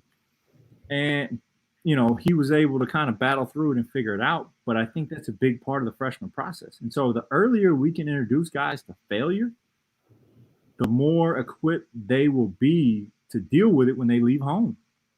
Mm-hmm. You know, if the first time you feel failure is when you're 2,000 miles from home or 200 miles from home, it's a tough thing to do. And then you go back to the dorm and you're alone and you're quiet and you're in your feelings, and it's just rough.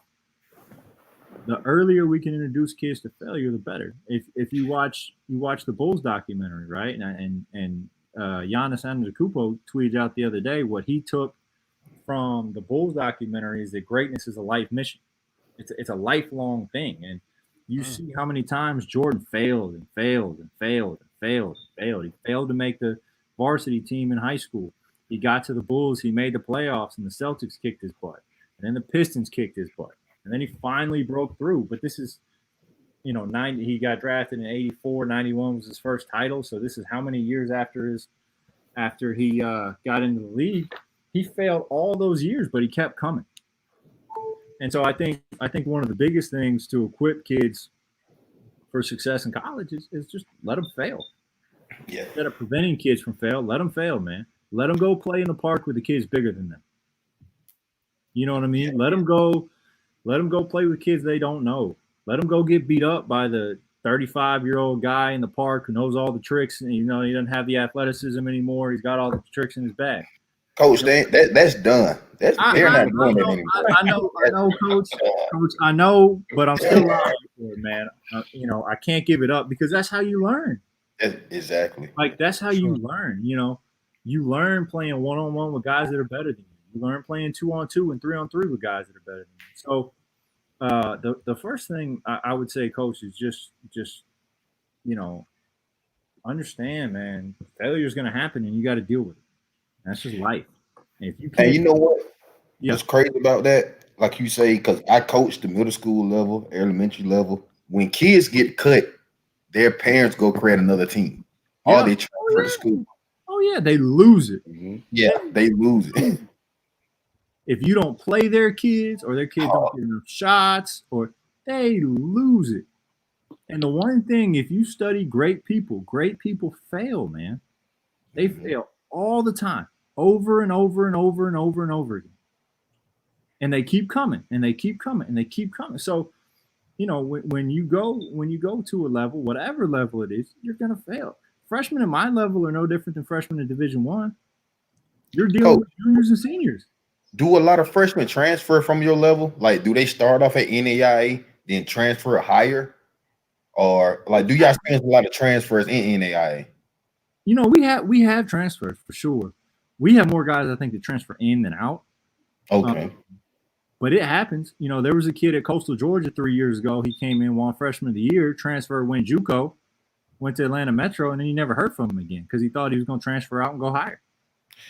You know, it's one of those statistics that I was reading about those transfers. You know, like 60% of transfers in Division I transfer laterally.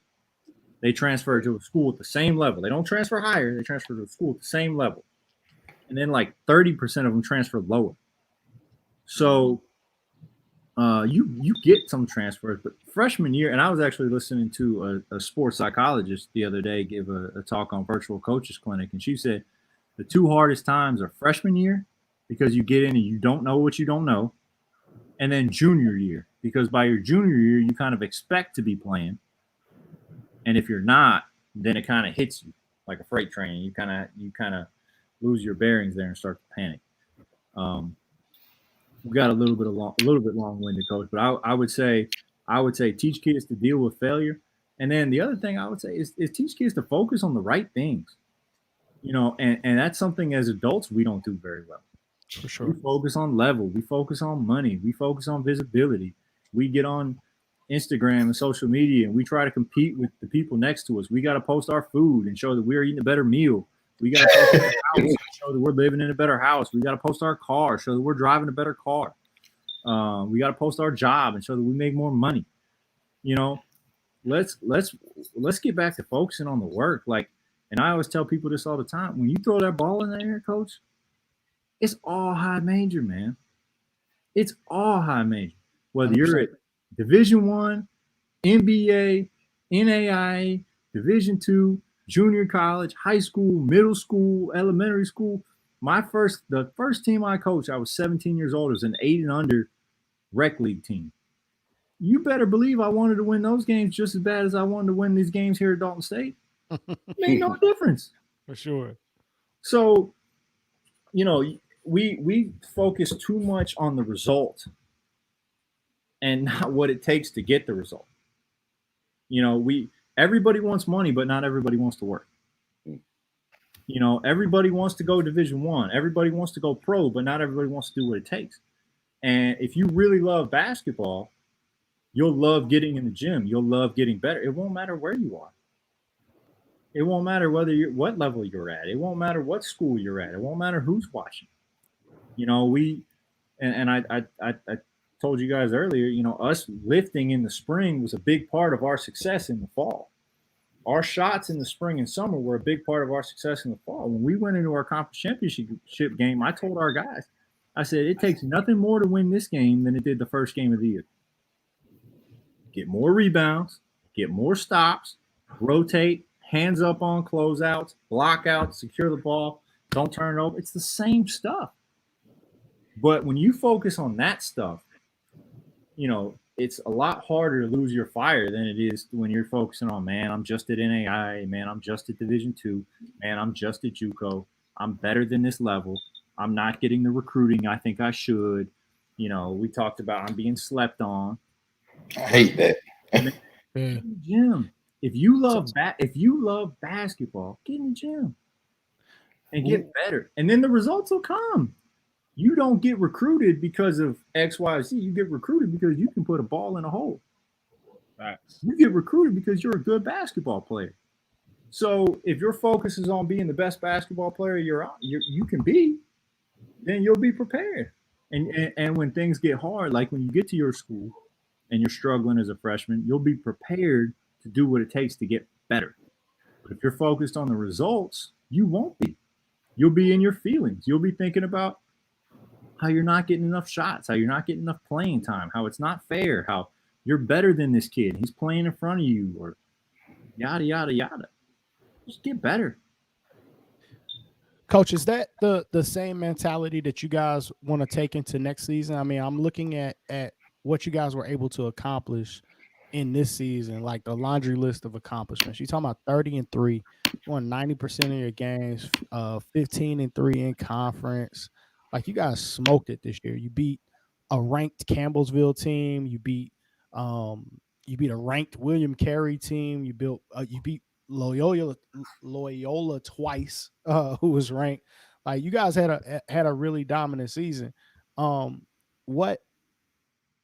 What message are you sending to your kids, because that season got cut short before the national tournament?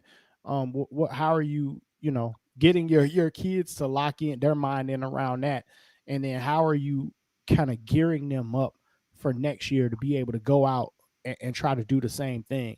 Like, are y'all hunting for that 96 96 Bulls season? Are y'all hunting for that? Or that Warrior season? Y'all trying to go undefeated next year and go all the way? You know what, Coach, man? We're just trying to play the best we can play. At one point in the season, we won 17 in a row, and we were able to win 30 games this year. We had a phenomenal season, but we did it one game at a time, and that was the message the whole way through the season. When we were playing our 10th game and we were going for our win number 10, I told our guys that wins 1 through 9 are not going to help you get 10. You have to earn 10 just like you earned 1 through 9. You can't assume that because we won 30 this year, we're going to win 30 games. Next year is a brand new season. And so we're just focusing on being the best we can. We're focused on getting back to work. We're focused on doing whatever kind of lifting we can do. We've got a body weight strength and conditioning program sent out to our guys so that they can just work. We can't get into a gym and lift weights, but nobody else can either. So we're going to do what we can do to be the best we can be. And that's our mindset going into next year, just being as good as we can be. 100%, Coach. How would to the kids watching, would you describe your style of play and the type of kids that you like in your program? Ooh, okay. Our style of play, I always call it. I call it players first offense. You know, I was just about to say that, Coach. You look like you let your players rock out a little bit. well, to an extent. Yeah. You know, my thing is my thing is I never want my guys looking at me trying to figure out what they should do. You know, we spend a lot of time teaching guys how to play and then just letting them play. You know, and then we'll go back if we mess up or we have some things we could be better at. We'll go back to the drawing board. We'll correct it a little bit. But we teach guys how to play.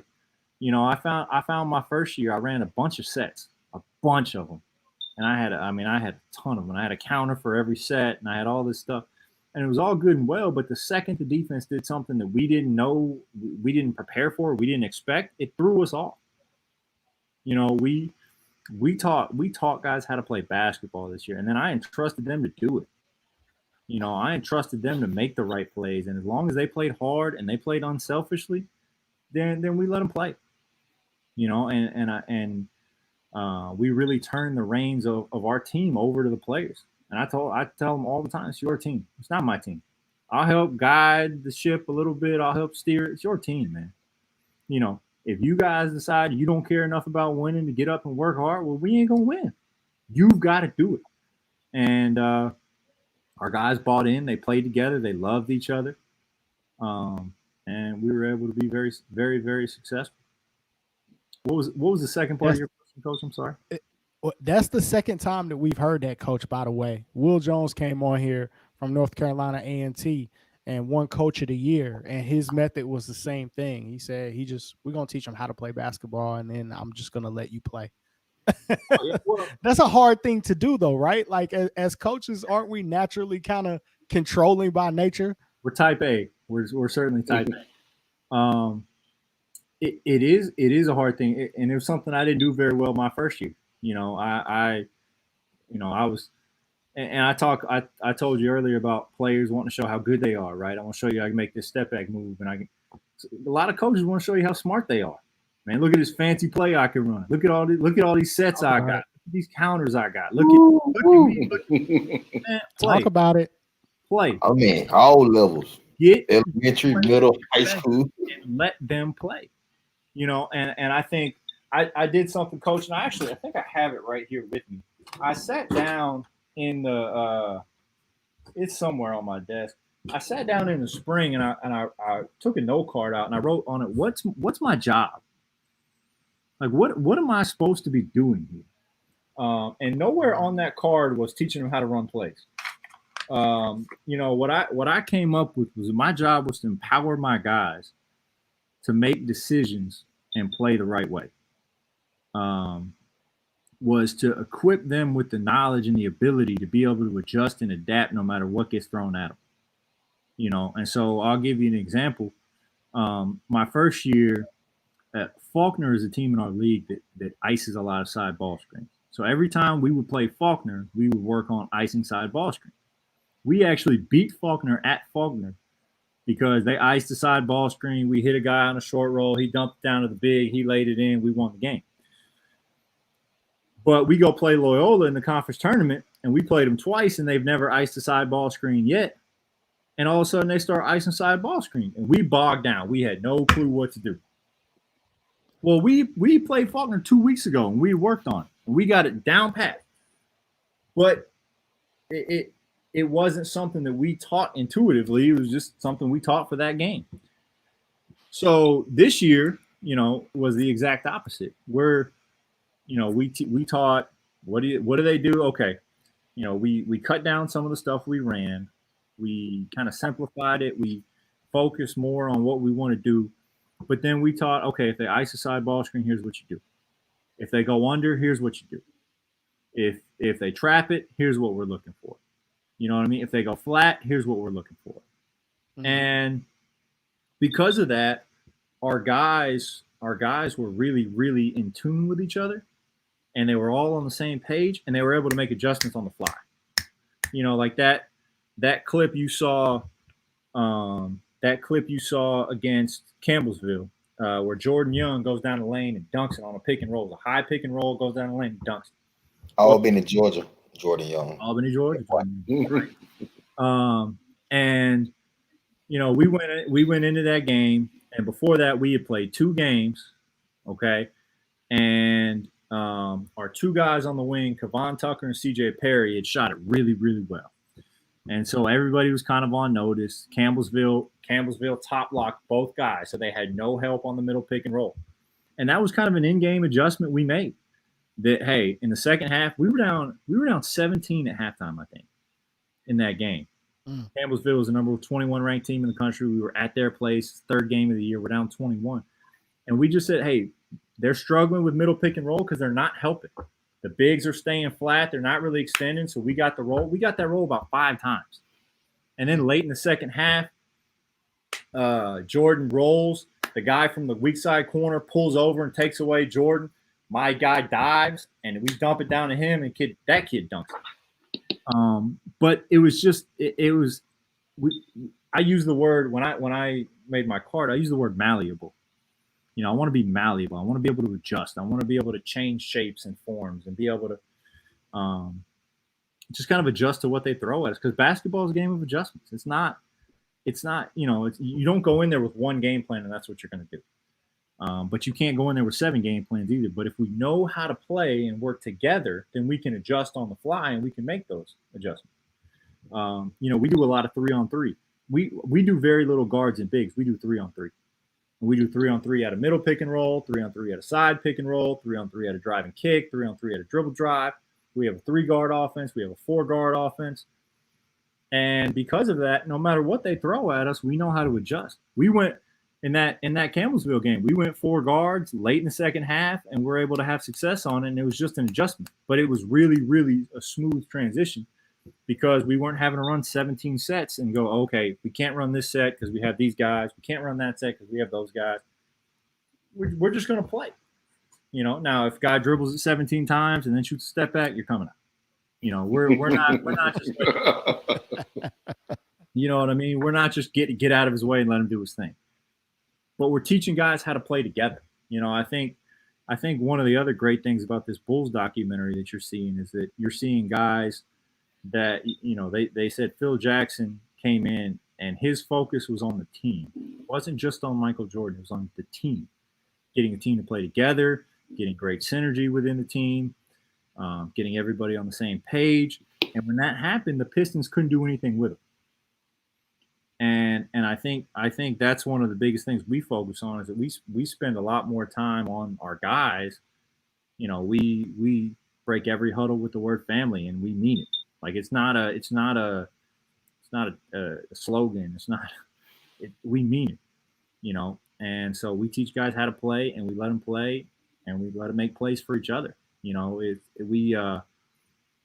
the end of the year, it's funny because we had guys kind of stealing moves from each other. You know, we really emphasized throughout the year learning from each other. You know, like you have no idea how great the guy next to you is unless you talk to him and figure it out. Like he knows something you don't know, and you know something he doesn't know. And so we would, you know, like we had a guy, Kevon Tucker always spins. He's the spin king of the world. If you try to take the ball from him, he's going to spin. Well, all of a sudden you got other guys on the team using the same move Kevon Tucker's using. Sean Cranny, who was my Australian point guard, he would drive, and he was really good at reading defenses, and so he'd bait everybody this way and pass it that way. Well, now other guys are doing the same thing, and they're growing from each other just because we let them grow. We didn't tie them down and hamper them and try to fit them into molds and limit them. We let them grow. You know, we let them grow, and we let them be them, and we let them play. It's free game. It's free game. Coach, I think we at that time, let's show some kids. Coach, this is a part of our show we've been trying to do every podcast. Because of COVID-19, we all been impacted. We try to show some 2020 kids that are out there and available. I try to show 2020 kids. Y'all show 2021 kids. I was showing 2020 until last week. I ran out of 2020 kids. I had to go 2020. I showed 2021 kids. So I did. Hey, Huff. I did. The rest of the time it's been 2020. Prep school kids. We don't know what year he coming out. They're available in 2020. They're available in 2020. But no, Coach, this is just a part of our show. We feel like we try to help the basketball community, try to give some kids some shine, and try to help guys because guys, this is the time of year guys were really out there, trying to get on. So let's show some kids real quick, and then we'll get back to it. We're gonna flip a coin. Who's going first? I think it's my turn to go first. Go ahead. Let's go, B. I gotta keep my routine going with my one Georgia Cane player, as always. So if you play on the Georgia Canes, it's part of your luxury. Hey, the discount for their fees. I don't know What about are y'all fees again? I'm not gonna get into the fees. What are y'all fees? It should be a lot higher than what they are. I'll put it this way. But this is one of my guys. He at some point, if he's able to play, is gonna do really well. Umar Rashid. He's 6'6". What school does he go to? Creekview High School. And get this, he has a 4.3 GPA. So as soon as this ad goes by, it'll play. What is this? Chicken? All I see is Twitter. I know, man. Come on, B. You got to be ready, man. It's coming. It's right here. You see it now? Nah, not yet. No. Man, hold up. Oh, what, you mean tell me that the point guard could have? Oh, he didn't want to let the point guard handle the rock. I sent it to him. I don't know why it's not working. You sent that one to me? Hold on. No, I sent the other one to you. Yeah, you sent the other one to me. I got that one. Do you see it now? Yep. All right. So here he is. 6'6", 4.3 GPA. Oh, smooth jumper. This is one of those kids we were talking about that you might not ever see if you didn't go out and see. Like you guys were talking about kids that are underrated or whatever the case may be. that's But I think how much he gave South. I don't even know, to be honest. I don't even know his stats. I don't know. What school is he at? Creekview. Oh, okay. But he's legit 6'6". His goal is to go to an Ivy League, being that he has a 4.3. But a kid that I think if he plays in live period, if there is one, he's gonna catch the attention of a lot of people. Hey, man. 6'6" can shoot it, man. Good 6'6" GPA. can shoot it with a GPA. And he's a good kid. I mean, come on now. I can't beat that. Mandra, you got my other guy. So I'm going to go ahead and stop this one. Oh, you going to give it to the point guard? Yeah, I'm going to let him do it. Hey, man, Other kid, he goes to Langston Hughes High School, which is a really good program here in the state. Has won a couple championships in the last couple years. So he is a kid that we have probably never seen before. I like showing the kids that don't get a lot of tweets. I like showing the kids that, might need a little bit of development, but have a chance. He's kind of one of those kids. He's about 6'2", can shoot pretty well. He's working on it. Can jump. He's pretty athletic. He's just got to kind of get more reps. So he's one of those kids. See that? How tall is he? About 6'2". Yeah, that's him. But that's him handling the ball. No, it's him on defense. Oh, okay. It's him on there's a lot of dribbling. Boy, I was about to say. That's what I say. Nah, that wasn't. Dang, you messed the man up. Nah, come on, man. Hey man. Yeah, I like showing kids that don't get a lot of attention, because I mean we know the kids that already get ton of attention, ton of videos. He's a kid that as he continues to develop over the summer and plays high school basketball, he has a chance. So those are my two. Sure. Madre. Good kids, good picks. Good pickups. Dre, it's on you. Okay. I will go.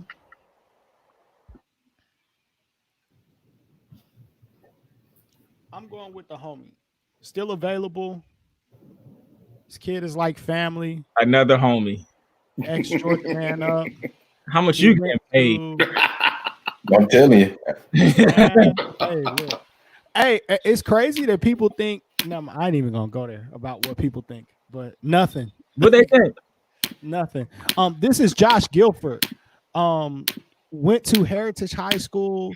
These is high school highlights. Average 19 a game at Heritage. Pure shooter, man. Pure shooter. He has Ended up going to JUCO in Tennessee this season. Like CY say, grow a couple inches, eat a couple Whoppers. So was able to add some size to his frame, which I think he really needed. But good GPA. Added about, if you watched him in high school, he's added about 15 pounds of muscle to his frame. Can play, and definitely can put the ball in a hole, as you can see.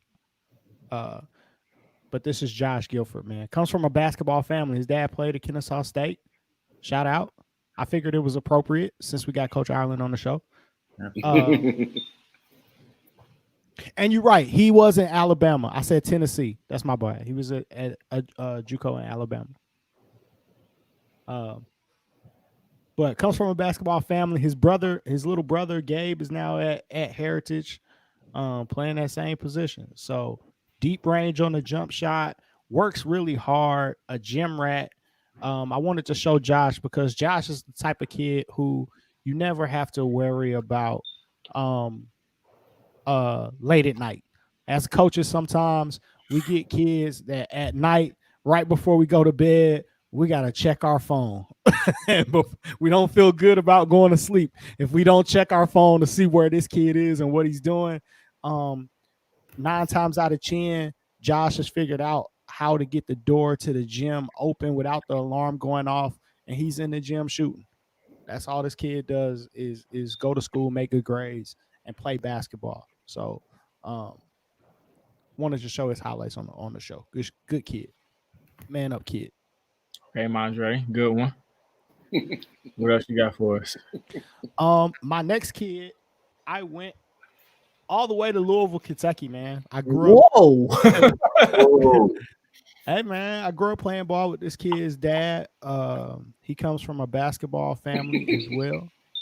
I see your face, Bryce.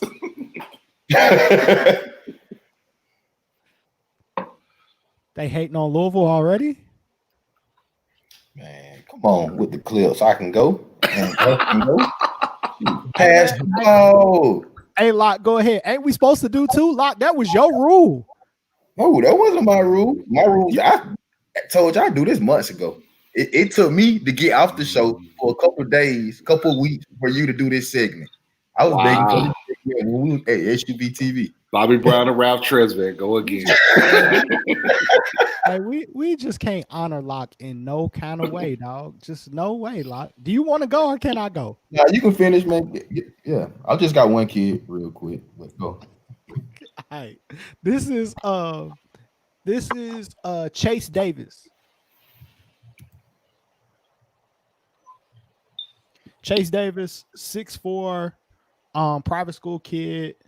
He is looking to go JUCO. He went to Holy Cross High School in Louisville, Kentucky. 6'4", can shoot it. Comes from a basketball family. Oh man, Dad was a good player, a very good player in his day. His aunt actually is a high school coach here in Atlanta. at what school? Coach Shalisha Davis. What school? She coaches on the east side. She actually just got a new job, so I don't want to call out her former employer when I can't remember where she is now. But she's a head varsity coach. I got to go look up where she is right now. But she just took a new job. That's dope. Yeah, but plays inside and out, can get it done. Got a nice body. Gonna have to continue to kind of lift and kind of get his body in shape. But I think for somebody who understands, hey, I want to go to JUCO and work and get better and grind, I think a very good prospect. This kid is looking to go Tennessee, Georgia, or Florida JUCO. I don't think those are the only places he's willing to go. I think his primary thing is he wants to stay close enough to family where they can come and see him play. So anything within driving distance to Louisville, I think, is going to be a good look for this kid. How tall is he? 6'4". Okay. So that's Chase Davis.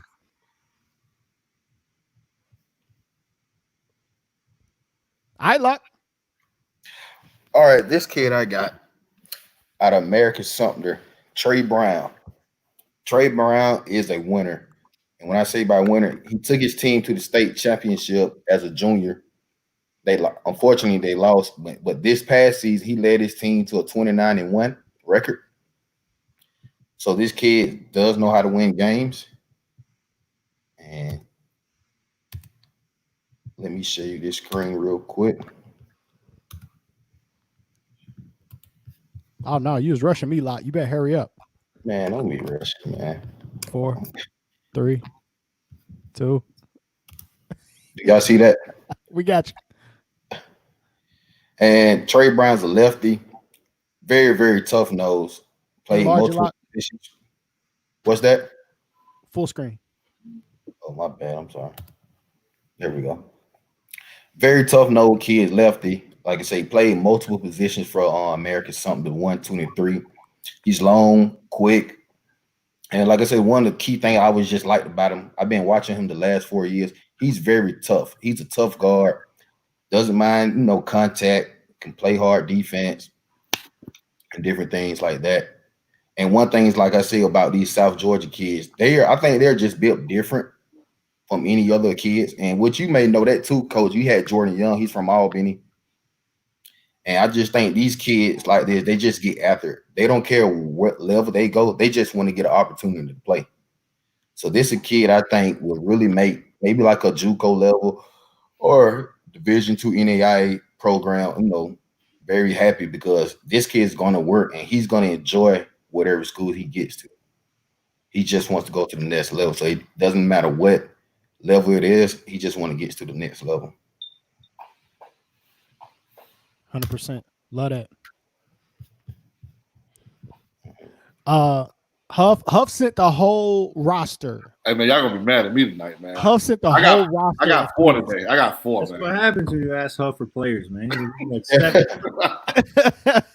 So let me see. Who you want first, Huff? I got them all queued up. All right, let's start with Brandon Avant, Peachtree Ridge. We talked about the shooter lad on Thursday, but they got another kid out there. Brandon Avant, 6 foot guard, can shoot it, can defend, athletic. Peachtree Ridge be having some talent too. They do, man.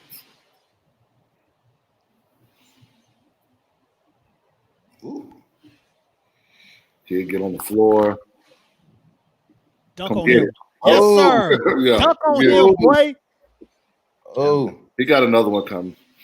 Hey. Whoa. How does he not? I don't know. I'm just saying. Well, maybe like Coach said, Hey. all his highlights were first 3 are dunks. Perhaps could be. It doesn't have to be a bad thing. Give me that shit.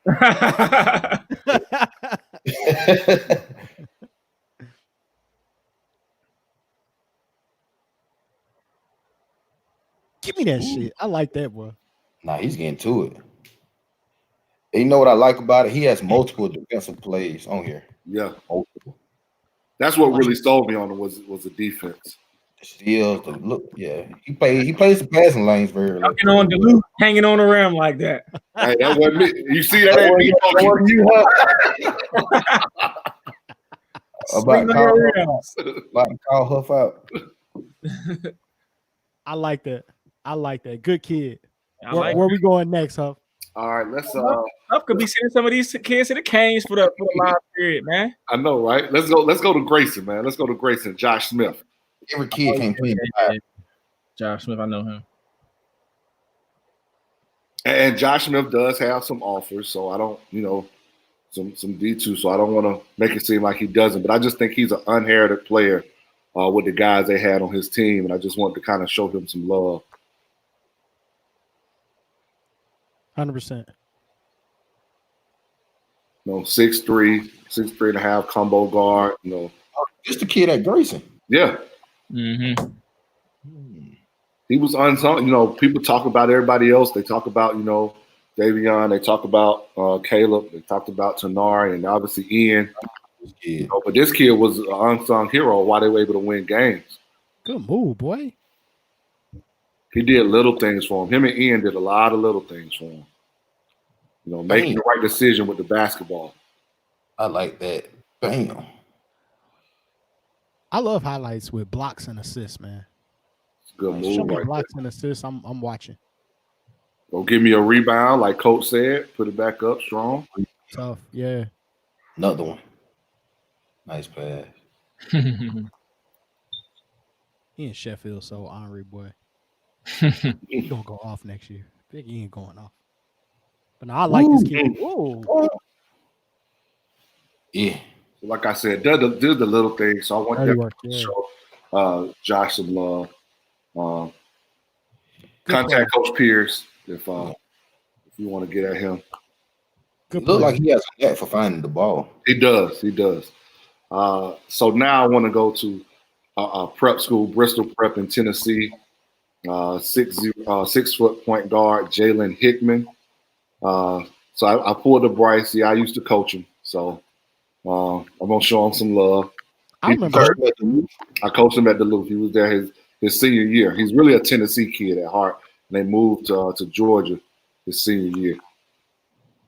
Yeah, I remember this kid. Good defensive guard, can make shots. No, I walked in Huff practice. I thought this kid was gonna be trash. I walked out of practice. I was like, Huff, this dude all right. Let's be deceiving, man. Yeah, I thought he was gonna be trash. I walked. He did. He had a great practice when I watched you guys. Good grades, good ACT score. So you're getting a real good kid, man. 3.4 with a 25 on the ACT. I see you, boy. He played against Oak Hill. Yeah, coach. He went to the right prep that plays against him now. Knows how to make the right decisions with the basketball. You can shoot it too. Man. He was a leader in your practice too, Huff. He was a leader in our program. And, when he was in Tennessee, he scored over 20 points a game, and he came to us, and we didn't need him to do that. So he was only about 8 for us, but, he was definitely a dude that could make the right play. Nice look. I like him. Stays in front of people full court. And he's doing everything that you need in a small guard. He can make shots, make decisions. He has a nice handle. He's fast. He ran to the spot, knocked down the 3. Oh, man. That's tough. Big South shootout. He's a good basketball player. Yeah. Just think he's not getting the right looks right now. Hey, you know how it is, Coach. They don't like small guards. They won't go find a big guard that can't play basketball. They don't like small guards, Coach. Go find somebody 6'3" who couldn't throw a rock in a lake. Right. Shit, 5 full of slaw. Facts. So my last one, Bryce, I went all the way to the West Coast. I got connects everywhere, Bryce. Y'all know these people? I know this kid, he's good, man. 6 foot guard from Federal Way High School, about 20 miles south of Seattle, Washington. Sheesh. You went out there, folk Huff. Right. Hey, man, everybody need help, man. Bradley Graham.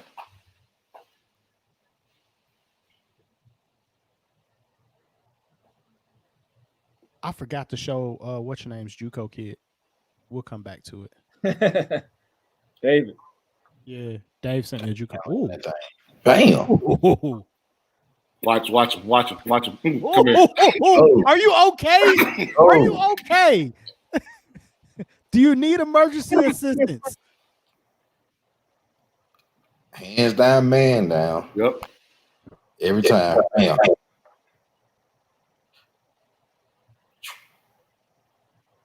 Where little buddy that fell down again? Hey, They don't even want to come out there. man, come on, you don't get a hand up? look at the closeout. You gotta close out harder than that. Hey, he just broke little buddy's ankle on the sideline. They don't want none of that. They don't even want to come out there. This must be a blowout right here. Man, hey, that's what Waffle House be telling you. They don't want to come out there. I have to leave the house. I ain't going nowhere. Good kid though. Huff went all the way to California on us. Hey, he's a kid that scored 20 at the Barclays Center in Brooklyn last year versus Lawrence Woodmere Academy. If anybody knows about schools that's in different places, sometimes it's about who you play. So he got it in him, man. I know he got that drop cross on the string though. I want none of that. Man, coach, you over there look like you taking notes. He's looking at depth like he's looking. I see. Hey, I got something for you, coach. I got a little something that you might want. Okay. Our boy Dave over at Hoops Hidden Gym sent us a 6'8" wing from Central Point. Marcellus Avery. Currently available. This is another kid I think they played at the TSF tournament. They did. Yeah. They did. Got a shout out to Hoops Hidden Gyms. Hey, I don't want to see no more layup lines. Hey man, tell Dave he can't be giving us highlights of game footage only, dog. Where's the game footage, man? Game footage only, Dave. I don't want to see no more layup line dunks. There we go. Hey,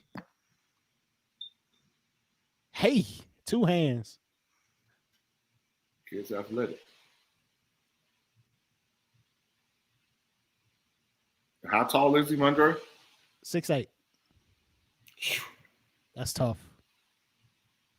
This is AAU. This is not JUCO, right? Yeah. So what do you do? Do we know? He's a wing at Central Point.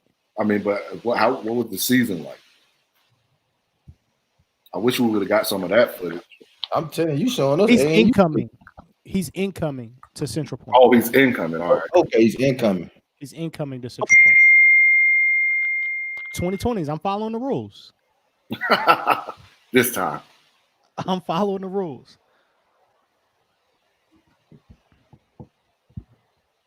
Okay, I don't know who y'all getting to cut y'all videos, but I don't like it. Hey, we gotta do new rules on the videos. Coach, y'all gotta stop sending coaches videos. We don't want to see free throws. I don't want to see layup lines. I don't want to see your specialized handshake with your teammates. Tying your shoes. Water. Dapping up the crowd. Pre-game intros where you're walking through the line, high-fiving everybody. Oh, yeah. Yeah. Whatever this thing is, when I don't want to see that. Don't do that again. You look like you hurt yourself. New rules, dog. Hey, Coach. Mondre, we do a lot of stuff. Like we said, Coach Ireland had a great year, man. But I want people to understand his grind, man. Like I need people to understand where he started at, because you mentioned KSU, Kennesaw State, to where he is right now before we get out of here. It's coaches that watch the show just like players and parents. And, everybody has aspirations. So, Coach kind of talk about. Yeah, went up to the coach and said, "Hey, Coach, man, I want to be a coach, and whatever you need me to do, I'll do it." And so I was a student assistant for 5 years at Kennesaw. Worked for Tony Engle for 4 years. Worked for Lewis Preston for 1, and kind of got my foot in. I think my first job that I had to do was somebody gave me $10 and told me to go to Walmart and buy a birthday cake for a player. Started there, started doing laundry, went to Kennesaw Mountain and Harrison football games and put flyers on car doors. Did spreadsheets of every high school in the state of Georgia. Did every little task you could possibly imagine, and ended up doing some video stuff and kind of as I got my foot in the door a little bit more and got a little bit more trust, ended up doing some scouting report type things and stuff like that. So I was there for 5 years. Went to North Cobb Christian for a year, worked for Coach Mata as an assistant coach on a really good team, really good team. 6 Division I kids on that team, and then was a GA at Valdosta for 2 years for Coach Helfer. From 13 to 15, was an assistant coach at Alcorn State for a year for Coach Robinson, Coach Montez Robinson, who actually was the guy that gave me $10 and told me to go buy a birthday cake. And was at UT Martin for a year after that as an assistant, and then came back here. Coach Engel called me. He was the first head coach here at Dalton, and or the first NAIA head coach, and gave me a chance to get a little bit closer to home. And then he resigned and retired and left me with the program. So then I became a head coach. So I've been all over the place. I've been at every level. I coached AAU for 4 years while I was a manager, just because I wanted to coach and they let me coach. So I've done just about everything in terms of levels, and really started kind of from the ground floor, just because I didn't have another way to get in.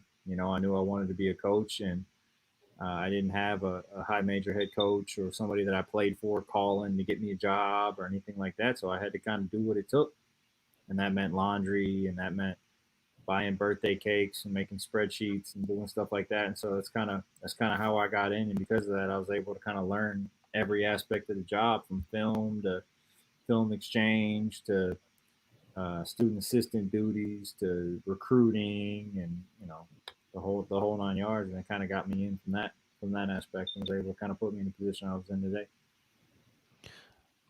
What's been some of the things that you've taken away from some of those programs that you've been at that you feel like helped you to have the type of season that you guys had this year?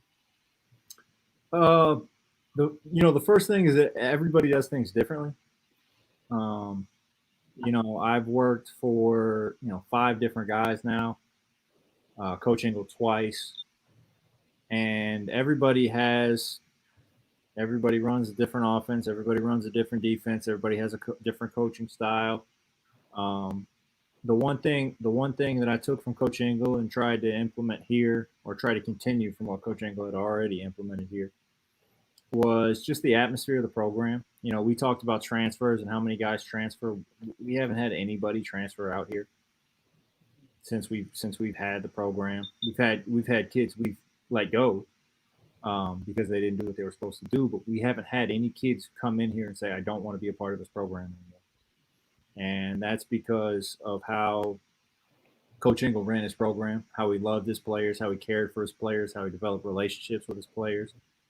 And, Coach Engel was the first person I ever heard tell a player, I love you.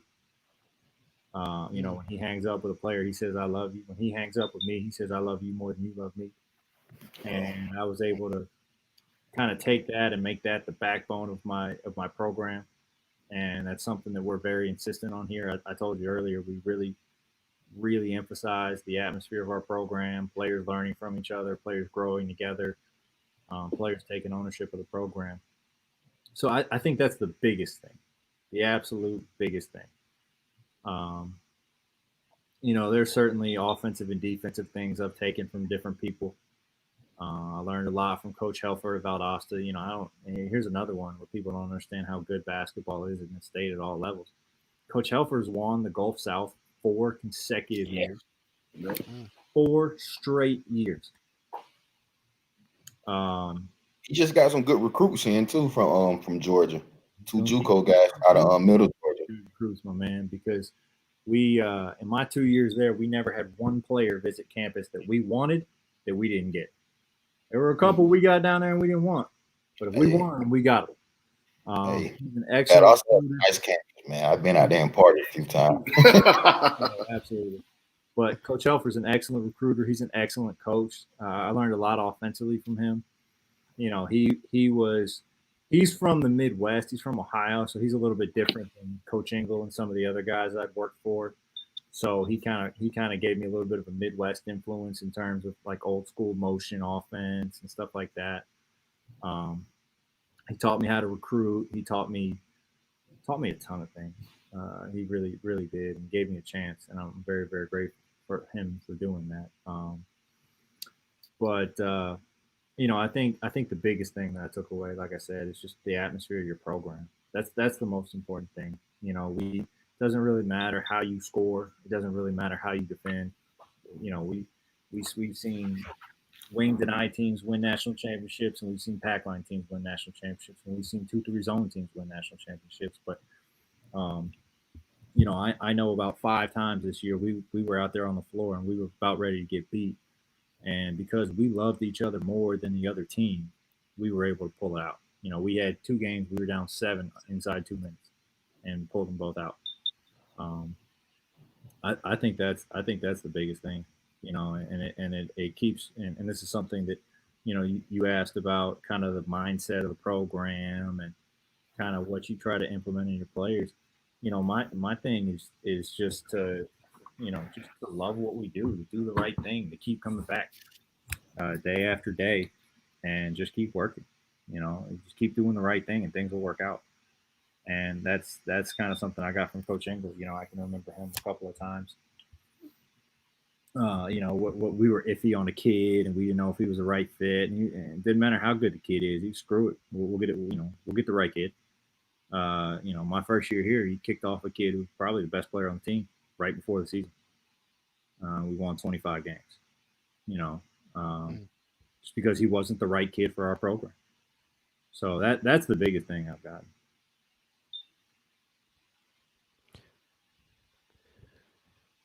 See how I open it up for him, coach? And it's quiet. You see that? I open it up for him, coach, and it's quiet.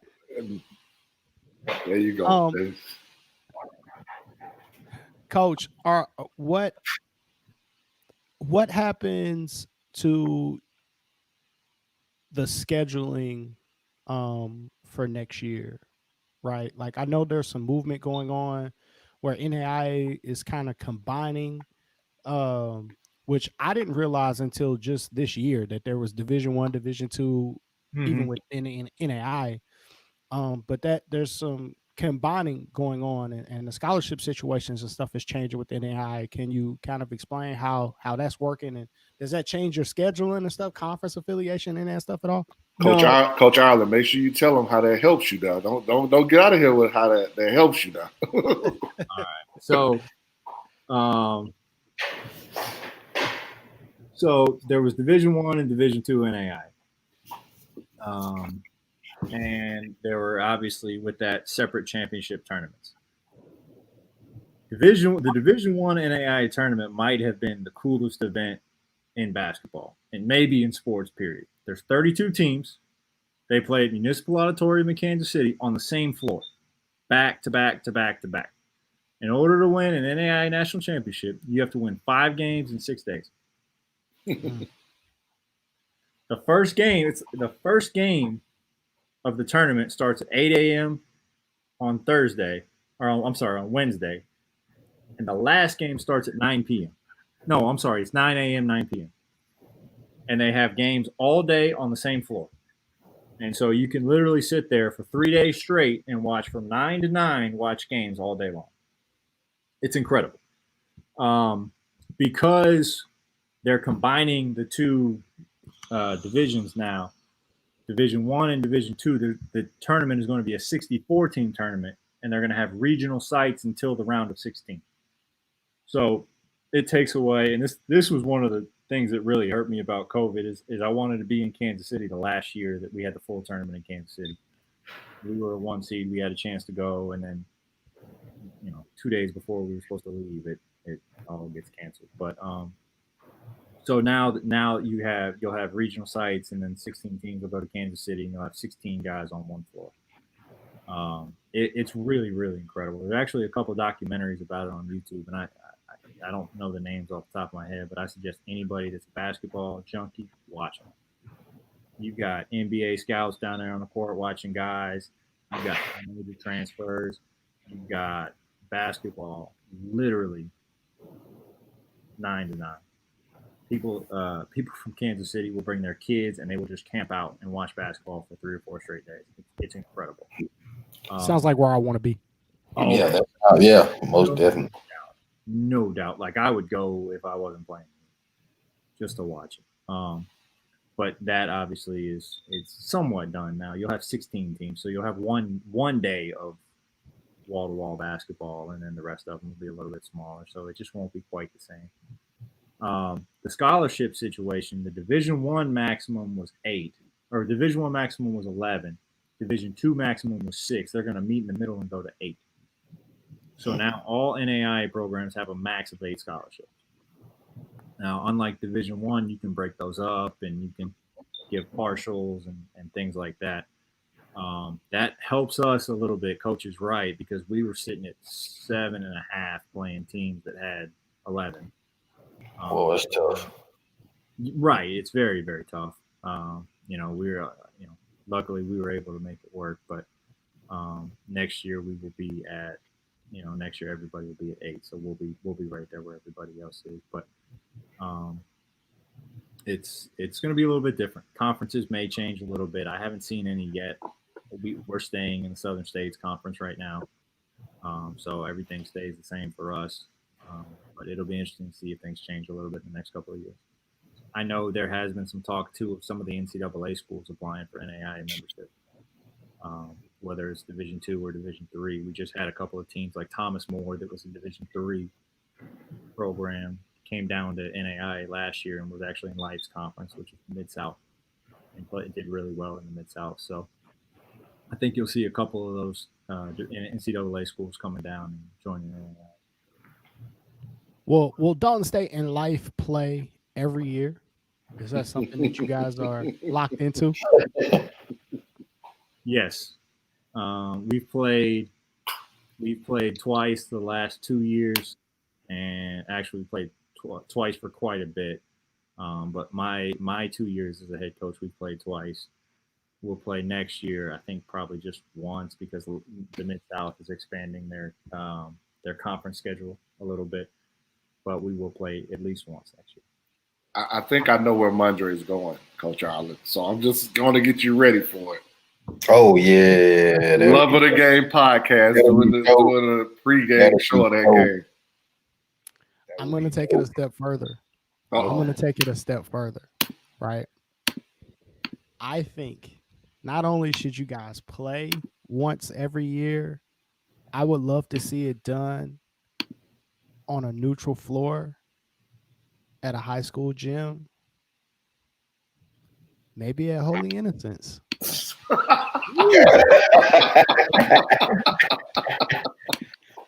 But again, great you know what I'm saying? Great basketball at all levels, man. Let's promote it. Let's celebrate it. I'm 100% with you. The only issue would be the 3-point line. Oh, yeah. Hey. Don't worry about that. Don't worry about that. We can get that done. University checking in right now. Yes, sir. Yes, sir. Neutral. I want to see Coach Cook. Hey, listen, let's play, man. I would love to play. I love playing Life. It's right down the street. It makes sense for us. It's a crosstown rivalry. We recruit a lot of the same kids. I love playing Life. So yeah, Yes, sir. Coach, you make it happen. We'll be there, brother. Neutral site, baby. Broadcast by SUBTV. Love of the Game podcast. Let's make it happen. Let's make it happen. Celebrate Georgia basketball the way it's supposed to. We got great questions coming in. Robert Cowherd, great player. Saying with only 8 scholarship, that limits incoming freshmen to maybe 2 slots a team. Coach, is that true, or are you taking more than a handful of high school freshmen coming in every year? I'm taking the best players I can get. I don't care where you come from. Oh, that answer.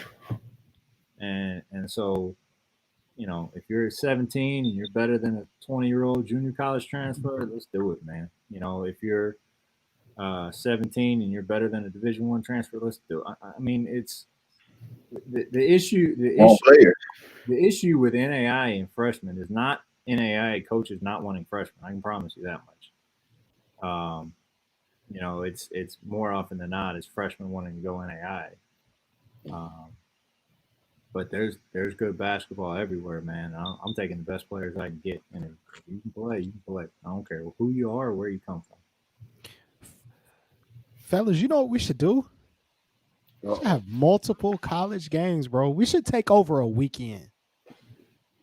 NAIA, let's get Morehouse and Clark neutral site. Let's get Dalton State and Life neutral site. And grab a Division II. Let's get 2 Division II teams. Maybe you got Clark and Morehouse. You got Clark and Morehouse. You want another Division II team? Yeah, I want Peach Belt and I think we can get a JUCO game that same day.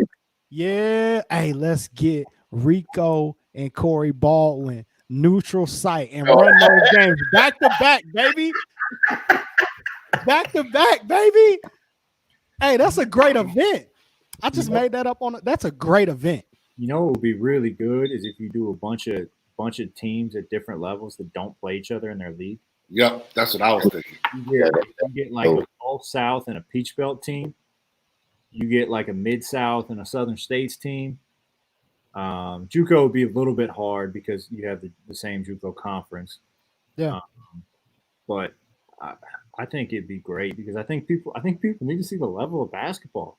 Yep. They do. They need to see the level of talent. I mean, when you watch us and Life play, I mean, Life had if I memory serves 3 Division I kids last year. We had 2. You know, I mean, it's and like I said, top 15 players in the state. You know, it's incredible basketball, and I think people would really enjoy it. And I think it would kind of open some eyes to what the level of basketball in NAIA. Hey man, that's my connect. That's my connect from Washington right there, man. See, he tuned in while y'all talking all that mess.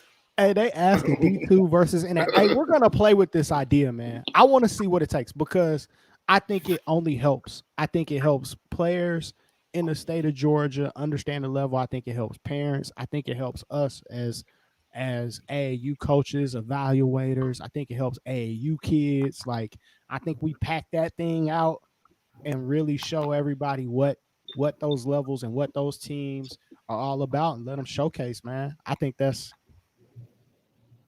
Hey, we on it, coach. Hey, listen, I'll tell you right here live. You make it happen, we'll play. Oh, there we go. Yes, sir. Life, are you guys in? Do you want to respond over the live chat? Are you in? Can we count you in? Respond over the chat. Hey, because once we get y'all to, you know how it is. If y'all commit, everybody else is gonna want to play, man. Yeah, no, man. It sounds like a lot of fun. Let's I go, think that's man. a yes. I think that's a Let's yes. go. Let's get. Hey. Let's go. Non-answer, isn't it? It's not a yes. It's not a no. Oh no, I'm taking that as a yes. That means Yeah, that's what I'm that is it like the Eagles, the running Eagles or The something? running Eagles. I think that means the Eagles are flying. That's a yes. I'm taking that as a yes. I'm taking that as a yes. That's fine. Hey, That's awesome. That's awesome. listen, man. I think it'd be incredible. I think it would be incredible for people to get to see us. And even if the neutral floor thing doesn't happen, anytime you guys want to come up and do a game, come on, man. We'll make space. No, most definitely. I'm coming to a 5:00 practice. If you got, come on, coach. Hey, you can. I got an extra room if you need to get up there the night before, man. I know.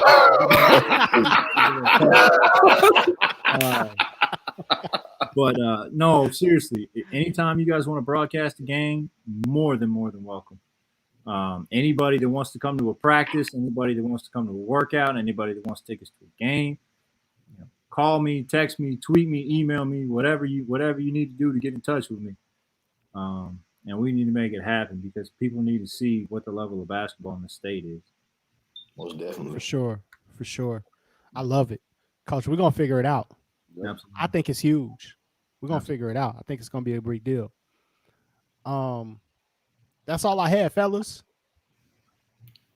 I got my questions in earlier. I think we're good, my Dre. I think we're good. All right, I guess make sure I'm trying to be a good teammate, good point guard, try to pass the ball. Coach, man, Yes. we appreciate you for coming on. 30-win season, man. What you guys did this year was absolutely incredible. Appreciate you for continuing to work with and coach, take care of the state of Georgia, so that our name continues. Peach basketball, Georgia basketball continues to ring out at every single level and be respected at all levels. So definitely appreciate you and what you're doing up at Dalton. And we coming up there, man. COVID can't keep us away forever, Coach. Come on up, man. Seriously.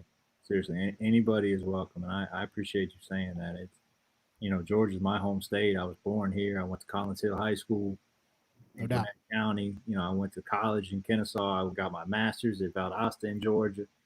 I'm a Georgia guy through and through, and it means a lot to be able to, we have the state of Georgia on our floor. The state of Georgia is at half court on our floor, and it's on the side of our championship rings that we're about to order. And so it means a lot to me. And I love having the opportunity to represent our state and be an ambassador for basketball in our state, because I think it's the best basketball state in the country. No doubt. That's our show. We'll be back though, 11:05 as always with the last dance. Can I get my one plug? Can I get the one plug for the MCA of Georgia? Hey, go for it. Wednesday. I mean, you better jump in now. The tweet's already out. We got Everett Sullivan. What y'all call him back in Louisville? Mondre? We did not call him that. They called him that in South Carolina. I won't even repeat it, because we are not calling a grown man E. Sully. Nothing that a Louisville guy would ever say. But we got Coach Sullivan from Lenore Ryan coming on to speak at 12 noon on Wednesday. And follow behind him, we got Bruce Pearl of Auburn University to come on to speak at 1 p.m. on Wednesday. Then Thursday, we got the assistant from Auburn to come in, Wes Flanagan, to speak. And then follow behind him is Russ Williamson of Tennessee State to speak on our assistant coaches on Thursday. So lock in with the MCA of Georgia. Get better during this COVID-19 as much as you can. And we hope to see you Wednesday and Thursday. No doubt. Lock in with us. We'll be back 11:05. We're talking about The Last Dance. I feel like I'm going to cry through the entire episode when they show Kobe. I've been wanting to say this all day. Uh-oh. So, Huff, you got this light beaming on your head. and I've been watching Fresh Prince, and I'm like, damn, shout out to Uncle Phil. Hey, I got hair to top my head, though. What's wrong with this man, bro? What is wrong with him? This man off the chain, man. Sign off on it. Hey, I been wanting to say that the whole entire Man, an idiot. Hey, you see what I got to deal with? Hey, man, let's get out of here. 11:05, we'll be back.